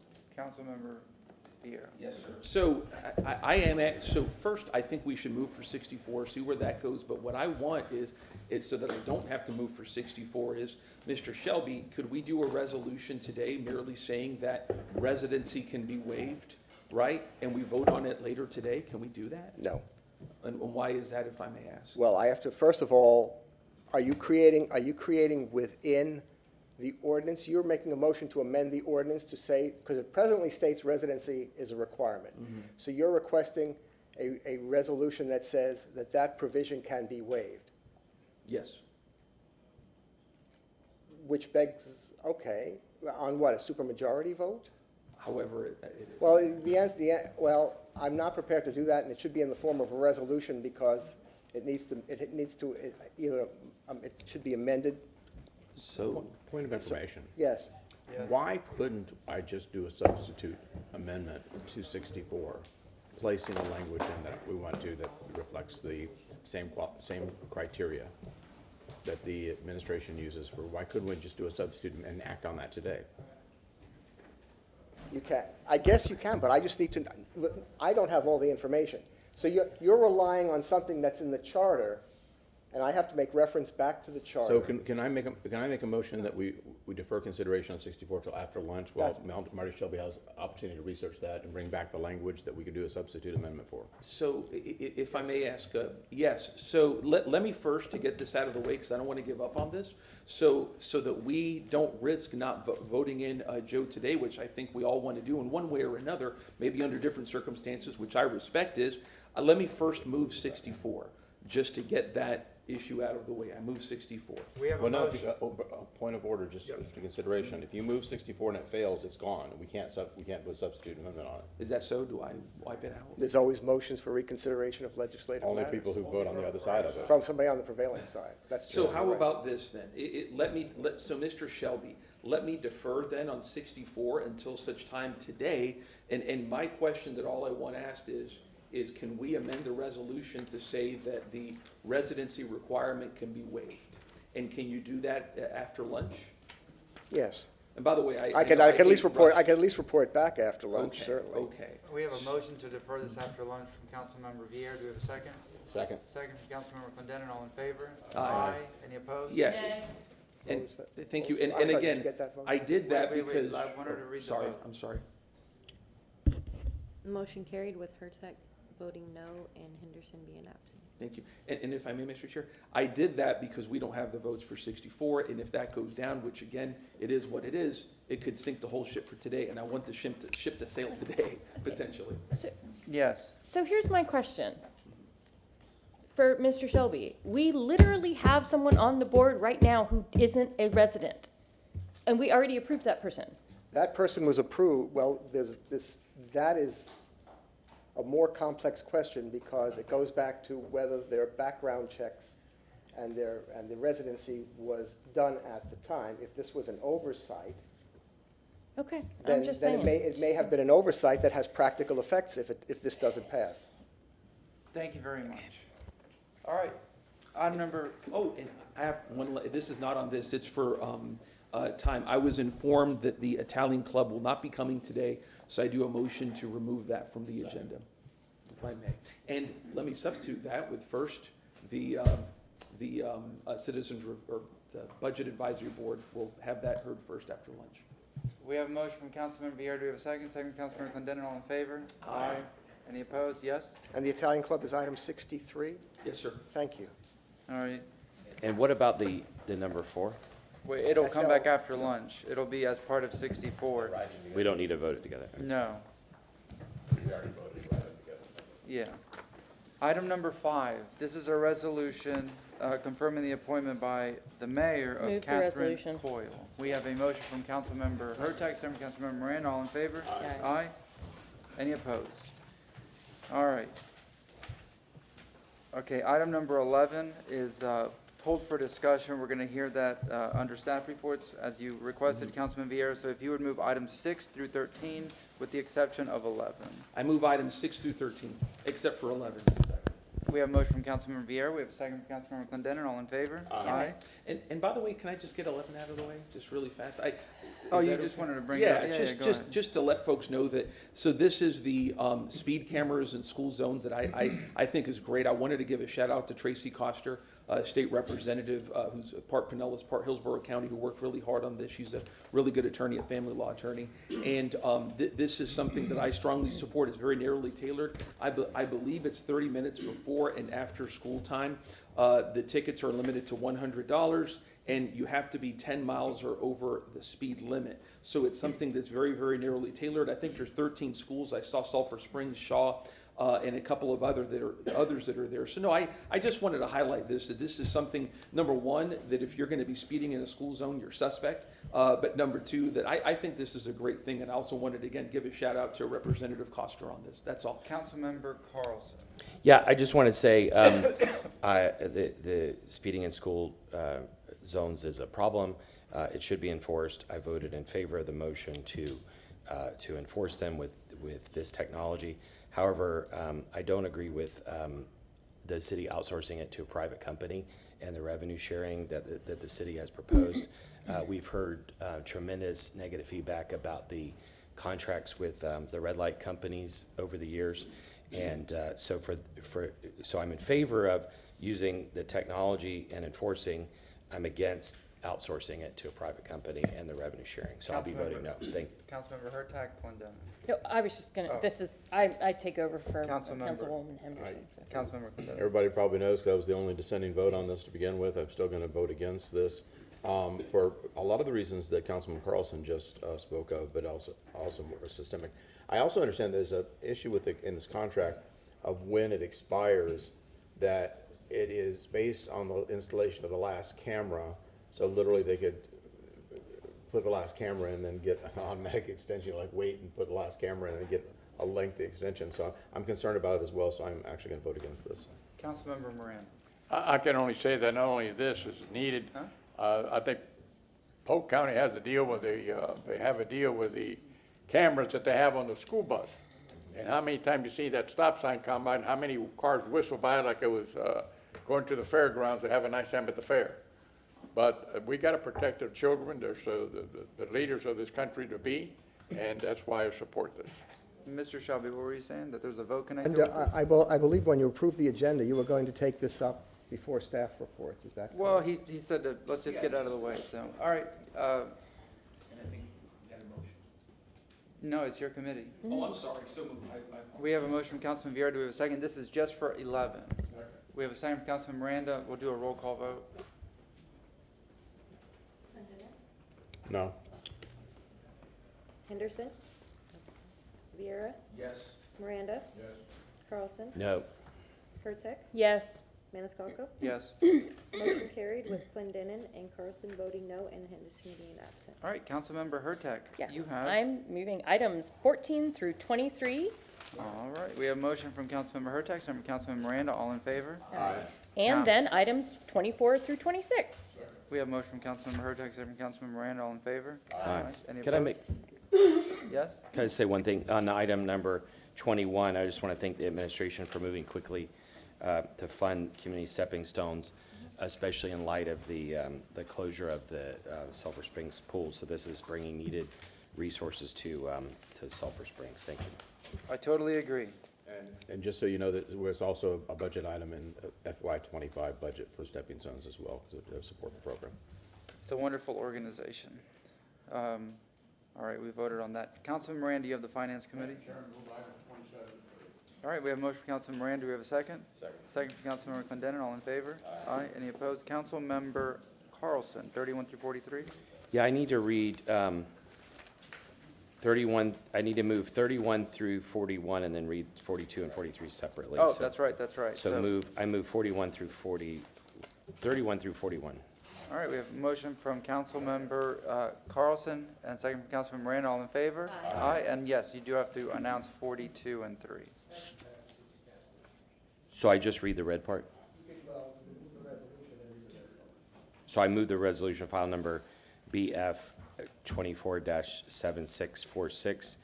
A public hearing will be held regarding a proposed brownfield area designation for the rehabilitation and redevelopment of approximately 13.42 acres on one parcel located in the vicinity of 2302 East Hillsborough Avenue, Tampa, Florida 33610. This public hearing will be held at the Meridian Point Apartments Club Room located at 2450 East Hillsborough Avenue, Tampa, Florida 33610 on August 15, 2024 at 5:30 p.m. until not later than 6:30 p.m.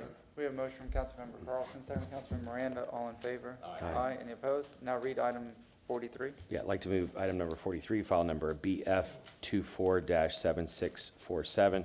A public hearing will be held regarding a proposed brownfield area designation for the rehabilitation and redevelopment of approximately 0.51 acres located in the vicinity of 2606 East 10th Avenue, Tampa, Florida 33605.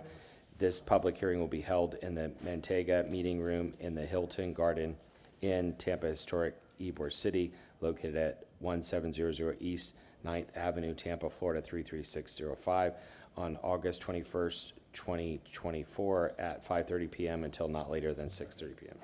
We have a motion from Councilmember Carlson, second from Councilmember Miranda. All in favor? Aye. I didn't know there was a Mantega meeting room. Me either. Huh. All right. Mr. Chair, I need to Yes. recuse myself from number 46. All right. Can I make a motion to receive and file my form? My firm has a client that's related to a company involved in this matter. All right. So we have a motion to receive and file that So moved. abstention. Motion from Councilmember Clendenin, second from? Well, I think it was his motion. My motion on the Oh, receive and so, file. all right, so we'll Sorry. take the motion from Carlson, second from Councilmember Clendenin. All in favor? Aye. That's just a receive and file. So So I Or move should I leave or items stay? 44, 45, and 47. we have a motion from Councilmember Clendenin, second from Councilmember Miranda. All in favor? Aye. Any opposed? And then I item move items 46. We have a motion from Councilmember Clendenin, second from Councilmember Miranda. All in favor? Aye. Aye. And that is with Can we just Carlson read it? abstention. Can we just Yeah. have her read it? Yeah.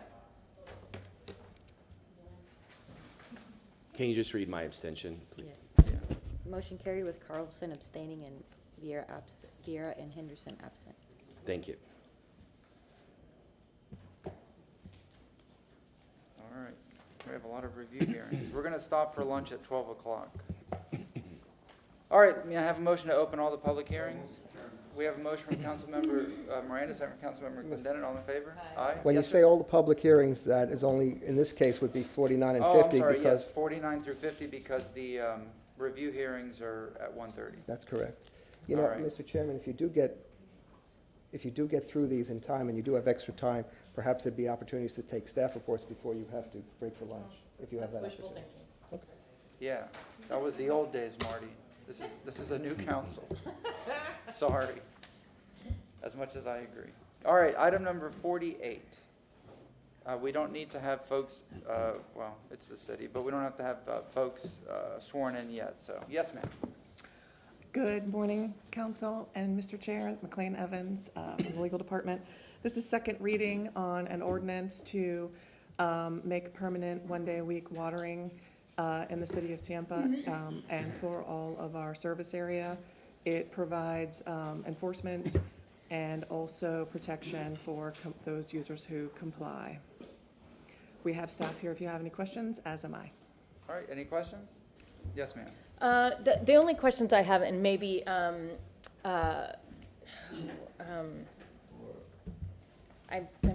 blanking on your last name, Rory. Jones.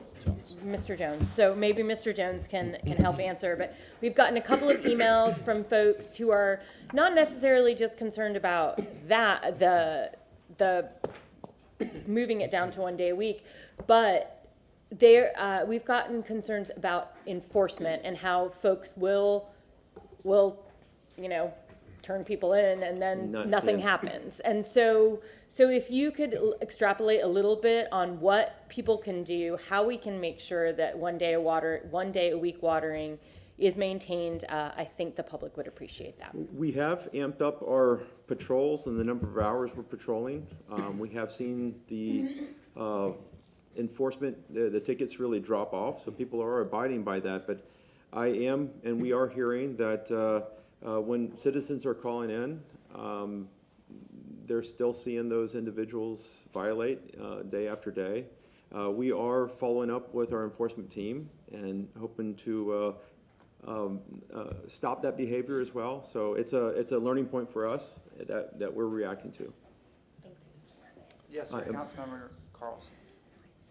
Roy, I sent a bunch of questions this morning. I figured it's I'd good just stuff. ask you, you okay if I ask, or do you want to? Yes, and I've got a team here to help out as well. So I have, and thank you for the late night, early morning responses. I have the ordinance here, and the way the media was handled, the word permanent was circulated, and I don't see that word in the ordinance. That was really a term that the media gravitated towards, and this is really a year-round restriction that we will continue to revisit. We have to look at our demands and see where we stand on it. That's something that we should continually look at. Yeah, so the point to the public is that people were very worried about the word permanent. That was the biggest feedback I heard. And nothing really is permanent. Any government body can undo we've got to another stay government. nimble. Yeah. And so nowhere in this document that I can find does it say permanent. All it means is that we're extending, instead of doing it seasonally, we're extending it year round. But if conditions change for some reason, we could change it. And I think it's fair to say you and Swift Mud and Tampa Water are constantly monitoring that. And We are, yes. and then the other thing is, I'm reopening my phone. So there's been a lot of buzz online in the last couple of months about the what I call purple pipes, the using reclaimed water to put on your yards, not for drinking, but to put on your yards. About 15, 20 years ago, the city launched the STAR program, which was just in South Tampa. For several reasons, it didn't do well, and the city stopped it. I'm trying to summarize. Correct me if I'm wrong on any of this. As part of the potable drinking study 4 or 5 years ago, the city looked at alternatives, and one of them was this purple pipes. The number came out really high as, in fact, the most expensive alternative. I went through with outside experts the numbers and the model that was used, and I think the model was flawed in many ways. And the city in the next iteration said it was not applicable anyway. But just to answer the public's questions, is the city looking at extending purple pipes at all, or is that dead? I know some environments like it. We have to be open to all solutions, and we are strategically looking at that. I do have, you know what, this one's cut off. Yeah, if you wouldn't mind, let me use that one. We have a graph here that really shows we could be strategic about this. This graph here represents, let's see, zoom out. 18% of our users use 45% of our demand. That's really where we should be focusing. So that leads to another question. We do charge higher above certain thresholds. As an alternative, why wouldn't we just increase that rate? That is another option we would certainly. And why have to did look you at. not recommend that? It was part of the bond repayment plan with the pipes, so we were opening up a bit of a can of worms there. We've committed to that repayment plan and a funding schedule for that, so we would have to take that all into account. So I would recommend that you, before I run out of time here, I would recommend, and I'm happy to help you, you should meet with the realtors and also with the builders. And fan the neighborhoods Yes, also. yes. But the realtors are worried because you're trying to show a house, and if they come on the 6th day, the grass is brown, and so they want to be able to talk to you about that. But that leads to it leads to another thing.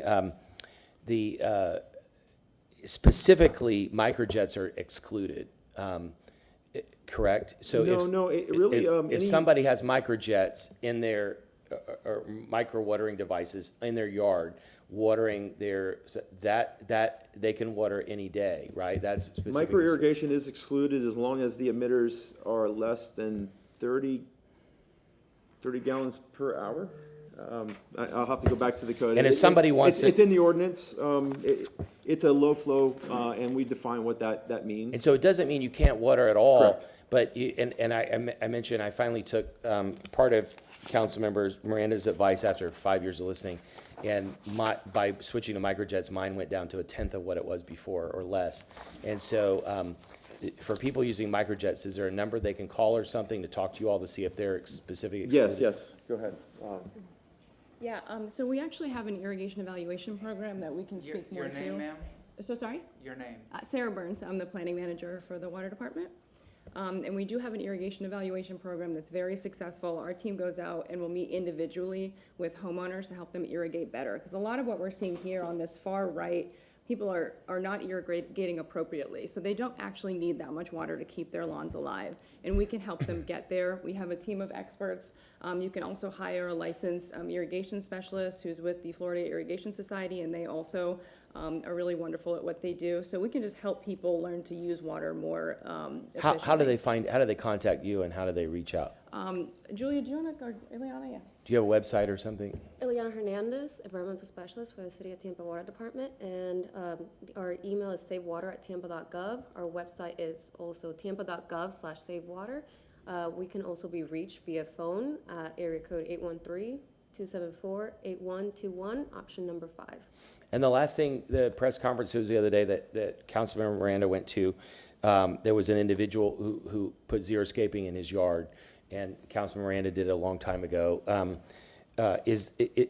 What resource does the city have to help, or does anybody else have? Are there incentives or rebates, or what kind of There are consulting grants out advice? there. We're researching those grants. Pinellas County is an active recipient.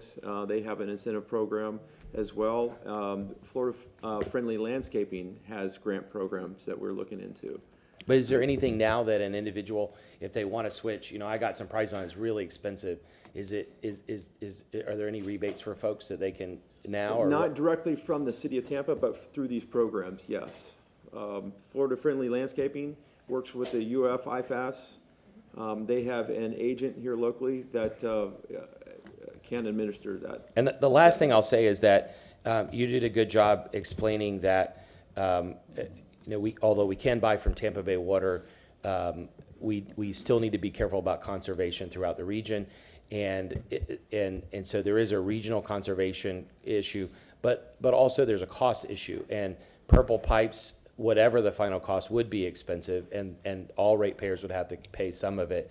And if we bought from Tampa Bay Water some other new source, it would increase the rates as well. And so there is I'm putting words in your mouth, but there is a trade-off between cost, which could be significantly higher, and conservation. And so I think the prudent thing to do right now for the city is to focus on conservation rather than charging all ratepayers more. Is that a correct? Okay, thank you. Councilmember Miranda? Thank you very much, and I agree with Mr. Carlson said. However, we have a problem, and the problem is that we have so much use. We've been trained to use whatever amount of water you want every day for 100 years or so. And this water is the same water that's been going around the world for the last 300 million years. The problem with that is that when you drive around the city of Tampa, you see the river, you see a lake, you see the ocean, you see the bay, and you think that's the water you drink. It's not, in a way. So it's very, very hard to do what you guys do, all of you in the water department, to create the amount of water that you need to do. And not this administration, but 3 or 4 administrations back, we were 2 days without having any water. And that was really, really hairy. And we brought some pipes in from wherever we could get them to drain every drop we can to bring it to the Hillsborough River. And if we bought in 10 million, you only got 2.5 million because the ground was so dry, it would suck it up before it got to your reservoir. So we've been through all that, and we've learned a lesson. And the lesson is, don't abuse it, just use it. I just made that one up, by the way. But what I'm saying to you is that, don't use it, I'll have to charge you for it. But the problem is that with these things, there's so many other things we could do. Your toilet flapper. If that toilet flapper is leaking, it could cost you 200 gallons of water a day. And then you can solve that with about $6. The homeowner can. Just do yourself a favor. Just think of the 4th of July and Christmas. And every time you hit the 4th of July, change your flapper. Every time you hit Christmas, change your flapper. Invest in yourself, and you'll save more money than what you're going to do, because it's going to leak. Sooner or later, if you don't change that thing at least once a year, it's going to leak. And I know nobody wants to talk about a flapper but me. And there's other things we could do that is costly. And you heard the crazy guy say this. Evaporation of water is as high as 18% a day, anywhere. It may be lower, but it could go as high as 18%. If you put solar panels on different things, like the quote unquote, the bypass canal, you save water and you bring in energy at 0 cost after your investment. I'm not saying you have to do it today, but there's something we got to think about the environment from now on. Yes, 24 years ago, I changed everything at the house.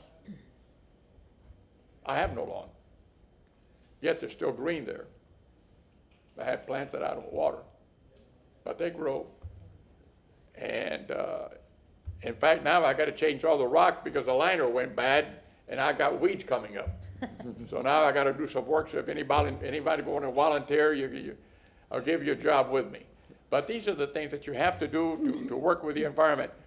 We in this world are abusing ourselves and we're killing ourselves, period, on air and water. And something has got to change. And I'm not the leader for that. Somebody that knows more about it than me should be. But I will follow those rules. So thank you for what you're doing. I think this is permanent until changed. Thank you. Yes, it's a change of mindset, and this is a step one to that. I think water is a future goal, and we need to start saving it now. Councilmember Clendenin and then Hurtak. Yes, I want to say that, Mr. Miranda, I believe that you should get an orange jumpsuit and go out and start moving those rocks and have a photographer there to show you an orange jumpsuit moving rocks, and you can use that in your next campaign video. I appreciate it, but I think the rocks you should help me with them. You need a little exercise. You're beginning a little weight since you got elected. Oh.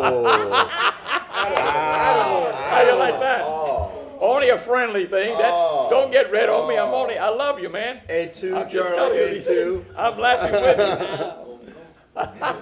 Well, so much that bagel I just ate. I wanted to thank you guys for what you're doing for the city of Tampa and the regional residents. I think our water department is doing a stellar job. You know, I spoke when we were implementing the water restrictions. I just didn't understand this on again, off again, because water in our area is a limited resource, and it's quite frankly, regardless of the fact that it's a limited resource, it's expensive. I mean, it's not going to get any cheaper. So, you know, the technology to be able to continue to provide water for the absolute needs of the city of Tampa, the cost is just going to continue to rise, and having conservation is going to keep that under control and help it be affordable for folks. So, thanks for what you're doing. I understand we're going to reevaluate this each time, but I have no problem having permanent water restrictions. It just makes sense again because it's the same water we've been drinking for hundreds of millions of years, the same water that's circulating out there now, and processing it and making it clean and safe for everybody is not going to get any cheaper. So thank you. Councilmember Hurtak. Just wanted to also, when talking about Florida-friendly landscaping, a really wonderful resource that people do not take advantage of enough is Hillsborough County's IFAS. And just calling IFAS, I moved an avocado tree, and I just wanted to make sure it was going. They're very notorious for being picky when they are moved, and so called them. They gave me great advice. I actually called them, didn't leave a message, but they called me back anyway and said, we got a call from this number. So very responsive. IFAS can help you with all sorts of things, but especially Florida-friendly landscaping. And then personally, I know you say that it might change, open up a can of worms, but I think 45% of water is being used by 18% of people. No problem opening the idea of an increase for use of over 10,000 gallons a month, especially for residential, or pretty much for everybody, but we should absolutely revisit that in any way, shape, or form.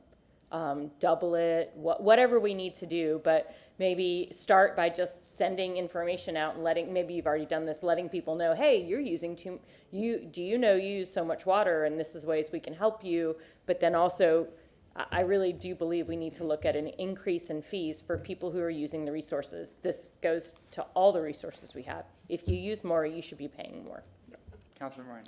Thank you very much, Mr. Chairman. Three little things quickly.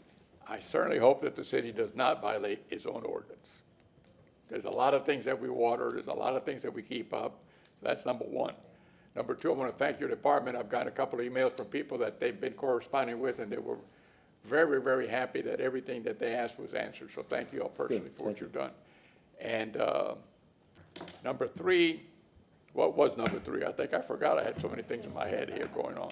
But thanks again for everything you do. And it's a wonderful day in Tampa, and we're going to get better.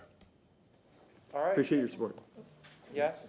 Yes, thank you very much. Yeah, and thank you for this. I've been hearing a lot. You know, my office has been in communication with y'all on this from 33647 in New Tampa, and we got an email, and y'all is always great to work with, and I appreciate it. I know Councilman Carlson is obviously very involved in the water issue.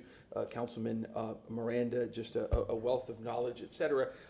So there will be protection from penalties. One of the big concerns that we're hearing especially from New Tampa, because we have HOAs, CDDs, et cetera, right, is for yards, and it says protection for penalties. Users complying with this action shall not be penalized but fined, lien, or any other form for the presence of unwatered or dry appearing turf grass under property by the city or any other entity. And that's great, but I want to see that fleshed out some more. I do have a lot of concerns with that. It's almost like an insurance contract. Well, this is covered. Yeah, but if an adjuster says it's not covered, then guess what? It's not covered. And then you got to go, hey, listen, my grass is looking in a dismal way. Oh, it's because I've been doing it once a week. How do you prove causation, right? So what I want to see in there, and this is my challenge right now with this, is some more definition of that. Is that something that we can look at amending in the coming weeks or months? I would assume, but like fleshing that more out, giving homeowners more protection if they really do believe that this restriction adversely affects their lawn. Because trust me, I've been fined in my own time at Hunter's Green and before that at Tampa Palms for different things, and it's never pleasant. But proving that it's because of a government regulation, that's a burden that a house carries, right? And I want to make sure that we give them as much assistance as we can. I don't mean monetary assistance. I mean assistance through guidance and regulations. That's my big challenge right now. I've heard a lot from 33647 on this issue, the New Tampa area. That's one of my big challenges, is fleshing that out more. McLean Evans, legal, may I respond? Oh, yes, of course, yes, ma'am. Councilman Vieira, I put a lot of thought into how that was phrased, but I'm certainly open to additional suggestions, working in cooperation with the department and whether or not that meets their standards.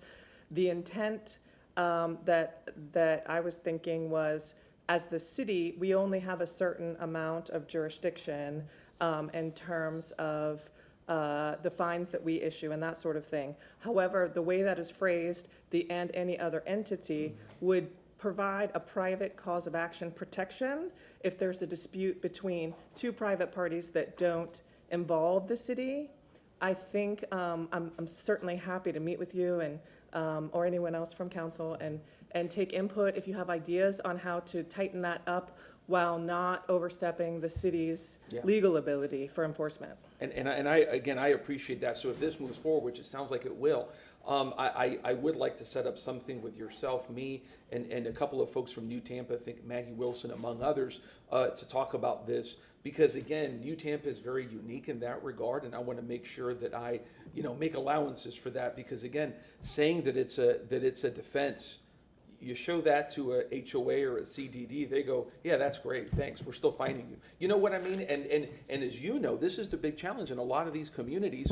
These entities have the power of putting a lien on your house, and if you don't pay it, then you have attorney's fees, and then they can take your house. Yep. So that's my big challenge with it, and that's why I want to see some more definition in it. So that's my thing. But again, great intent, et cetera, and I salute all the work behind it, but just as the District 7 person, that's my big concern. But again, that can be remedied. I'll set that up. And by the way, that's on me, which is, we came with y'all on this in the last week.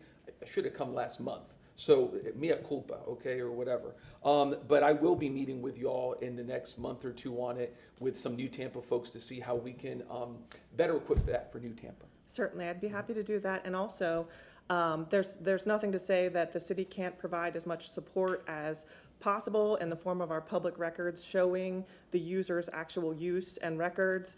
I would think that would be a very good first step in proving that they are actually irrigating on their irrigation day. Yes, ma'am. Thank you for your work. Again, and we'll work together on this. Thank you. Thank you. And yesterday, I so happened to go to a city event celebrating the green team with the city, and I happened to sit next to a gentleman from the water department, and he told me that it is, looking at the data, it'll be a significant savings with these, these watering restrictions, and that it's certainly worth it. I'm big with, personally, water conservation just in personal use. Councilman Miranda brought up a great point with the simple thing of just checking your toilet flapper. I feel like, and I'm not a plumber, I fix so many toilets that, I see how much water is wasted. I think I even fixed the one in the back one time years ago. But I have a problem in my house. Can you stop by my house after? I'm not licensed. Sorry. But, no, I mean, it's even brushing our teeth. My own family members, I'm not gonna name them because they're watching. They're guilty and how they waste water, especially my mother, and I know she's watching.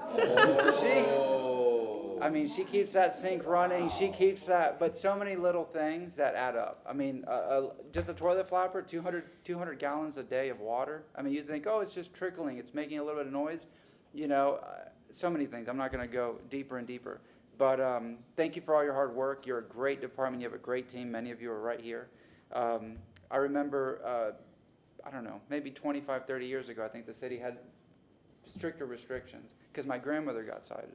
And, you know, I get it, you know, I mean, it's rainy season now, but it gets very, very dry. And we had a very dry time this year where, you know, people's grass was dying and whatnot. But at the same time, we need to protect, you know, our water and the supply and everything. So can I ask for a motion to close? I just think you slid way down on your mother's favorite council person's list, way down. Well, I have a quick clarification. yes. Drip irrigation is restricted for the lawn. It is not for plants and shrubs, so landscaping. Oh, okay. All right. And if you want, if you would like, Julia can give a little bit more information on our relationship with UFIFIS. We have a really special relationship with them. We work with them all the time in Florida Friendly, if you would like to hear kind of what we do. If not, that's fine. Can you send us the information? Yes, of course. All right, sounds good. Thank you very much. Do I need a motion to close? So moved. Motion from Councilmember Miranda, second from Councilmember Vieira. All in favor? Aye. Aye. Any opposed? Councilmember, yes? Oh, I'm sorry. I'm gonna, motion to reopen. Motion to reopen. All right, we have motion to reopen in a second. All in favor? Aye. Is there anybody in the public that wishes to speak on item 48? Motion closed. Second. Wait. You're too slow.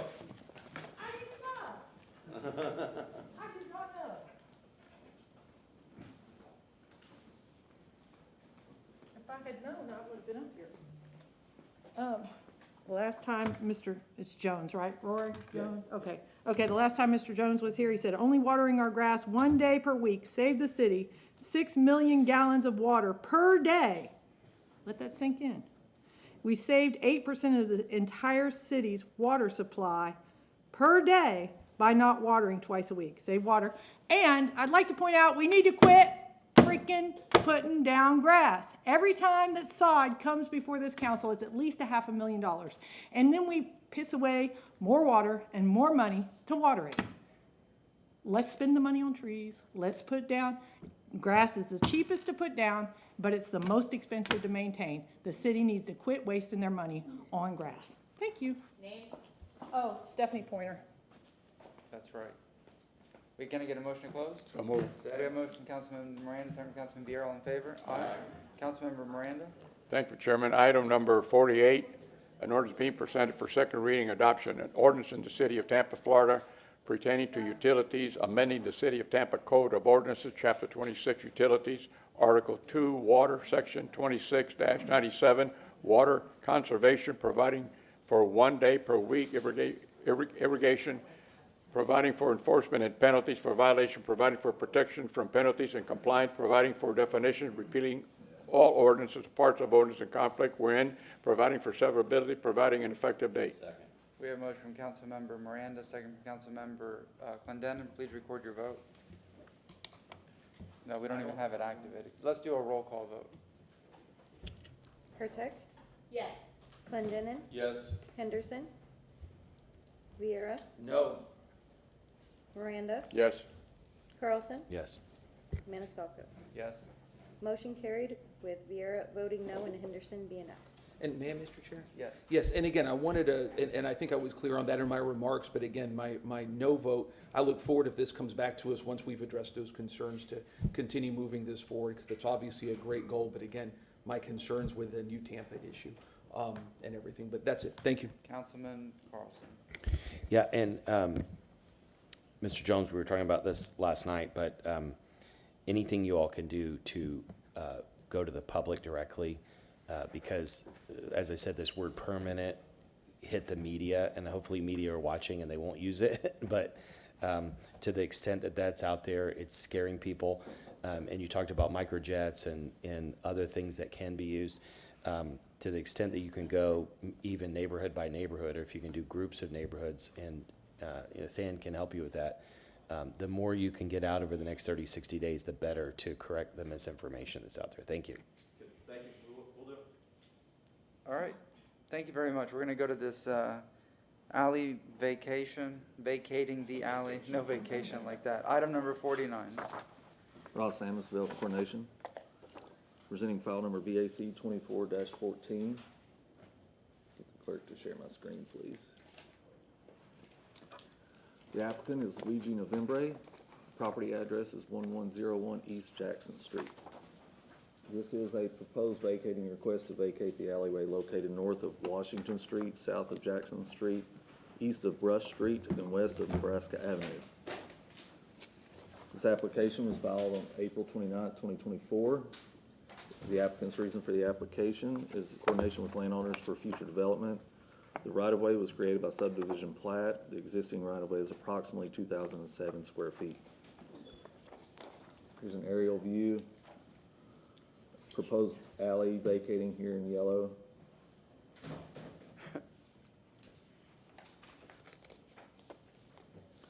This was the original plat, the best image I have of that original plat. It shows the alleys. Here is City of Tampa Atlas showing the alley in Block 8 here and other past vacatings.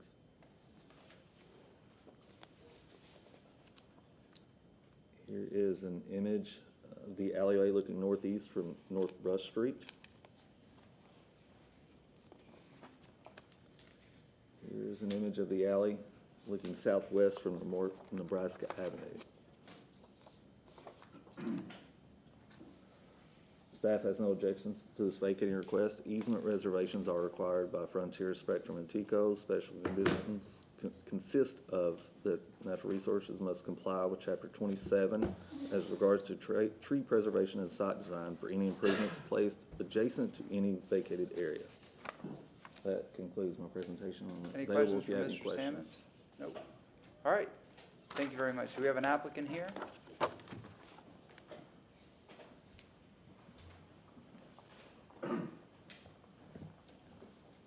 Good morning, Scott Gilner with Kimley Horn and Associates. I'm the civil engineer for the project, and with me today is Robert Lyons, who's representative for the applicant. We don't have any objections to the conditions.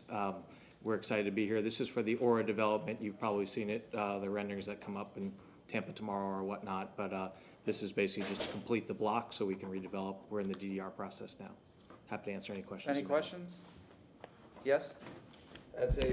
As a conflict of interest disclosure, I'm joking, but this fine gentleman's wife worked with me as a 25-year-old attorney 20 years ago. So Courtney, wish her well. Wonderful lady. Thank you. She's been retired for a little while now.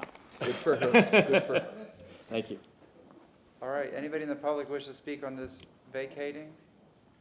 All right, we do not have anybody registered, so we're gonna have a motion to, is there any discussion with council members? If not, I'll ask for a motion to close.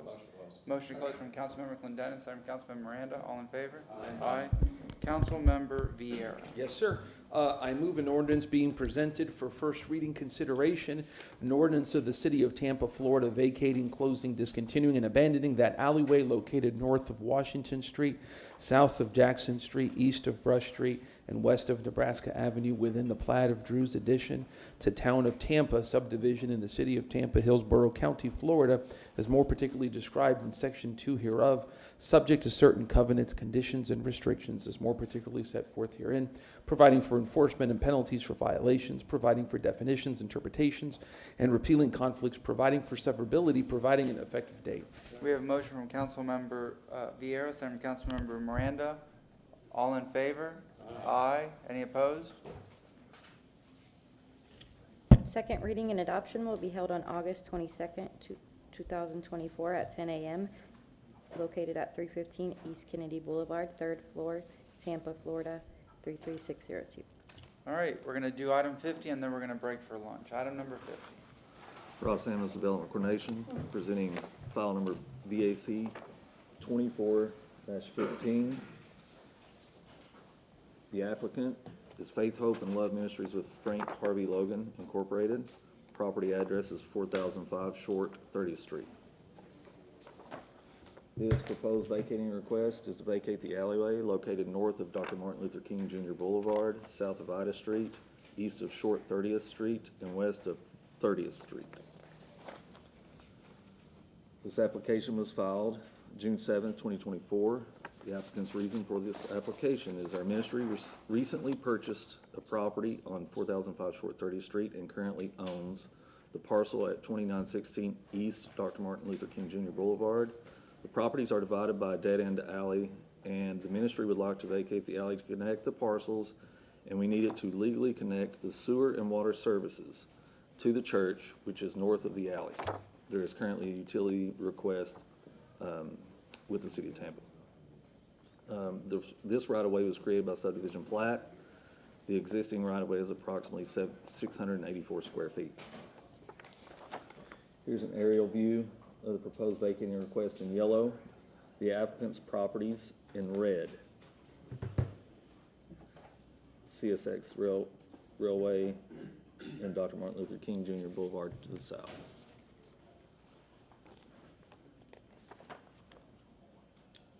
Here's the alley created by subdivision plat, North Campobello.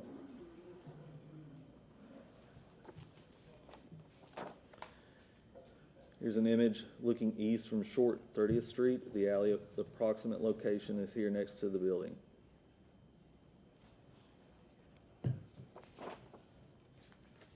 This is looking west from North 30th Street. Approximate location to the same building is in this location here.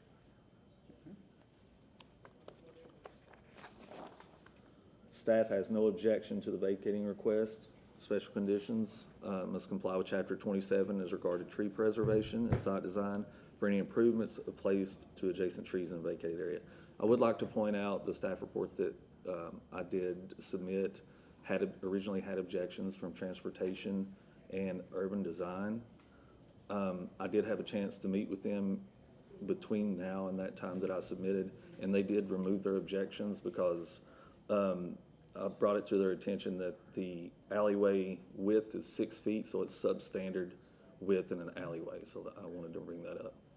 Thank you. That concludes my presentation. Any questions for Mr. Sammons? Nope. Is an applicant here for this item, item number 50? Yes, sir. Come on up, sir, and please state your name.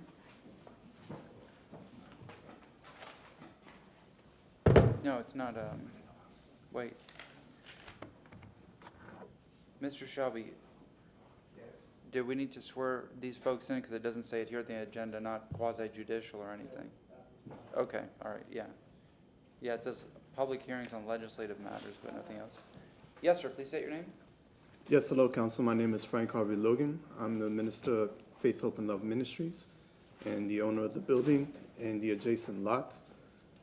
So we purchased the building in April 19th, and immediately we tried to activate our water and garbage services, but we were not able to because of this alleyway.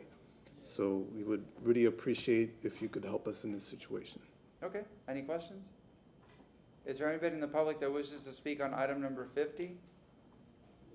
We have a motion to close from Councilmember Vieira, second from Councilmember Clendenin. All in favor? Aye. Any opposed? Councilmember Clendenin, would you mind reading item number 50? Sure.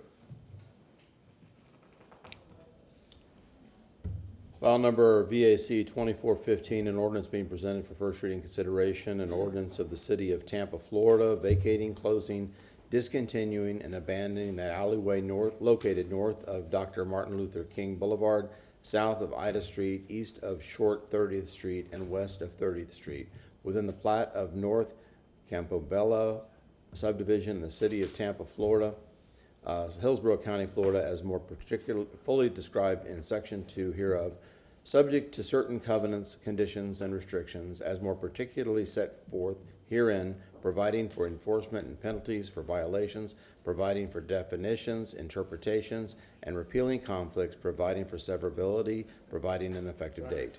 We have a motion from Councilmember Clendenin, second from Councilmember Miranda. All in favor? Aye. Aye. Any opposed? Motion carried unanimously with Henderson being absent. Second reading and adoption will be held at Old City Hall located at 315 East Kennedy Boulevard, 3rd floor, Tampa, Florida, 33602. All right. Mr. Wigginton, are you coming up? No? All right, we're gonna Go, I know, we're gonna break for lunch. Very, very rare. We're gonna break for lunch. We're gonna come back, we're in recess until 1:30. Thank you.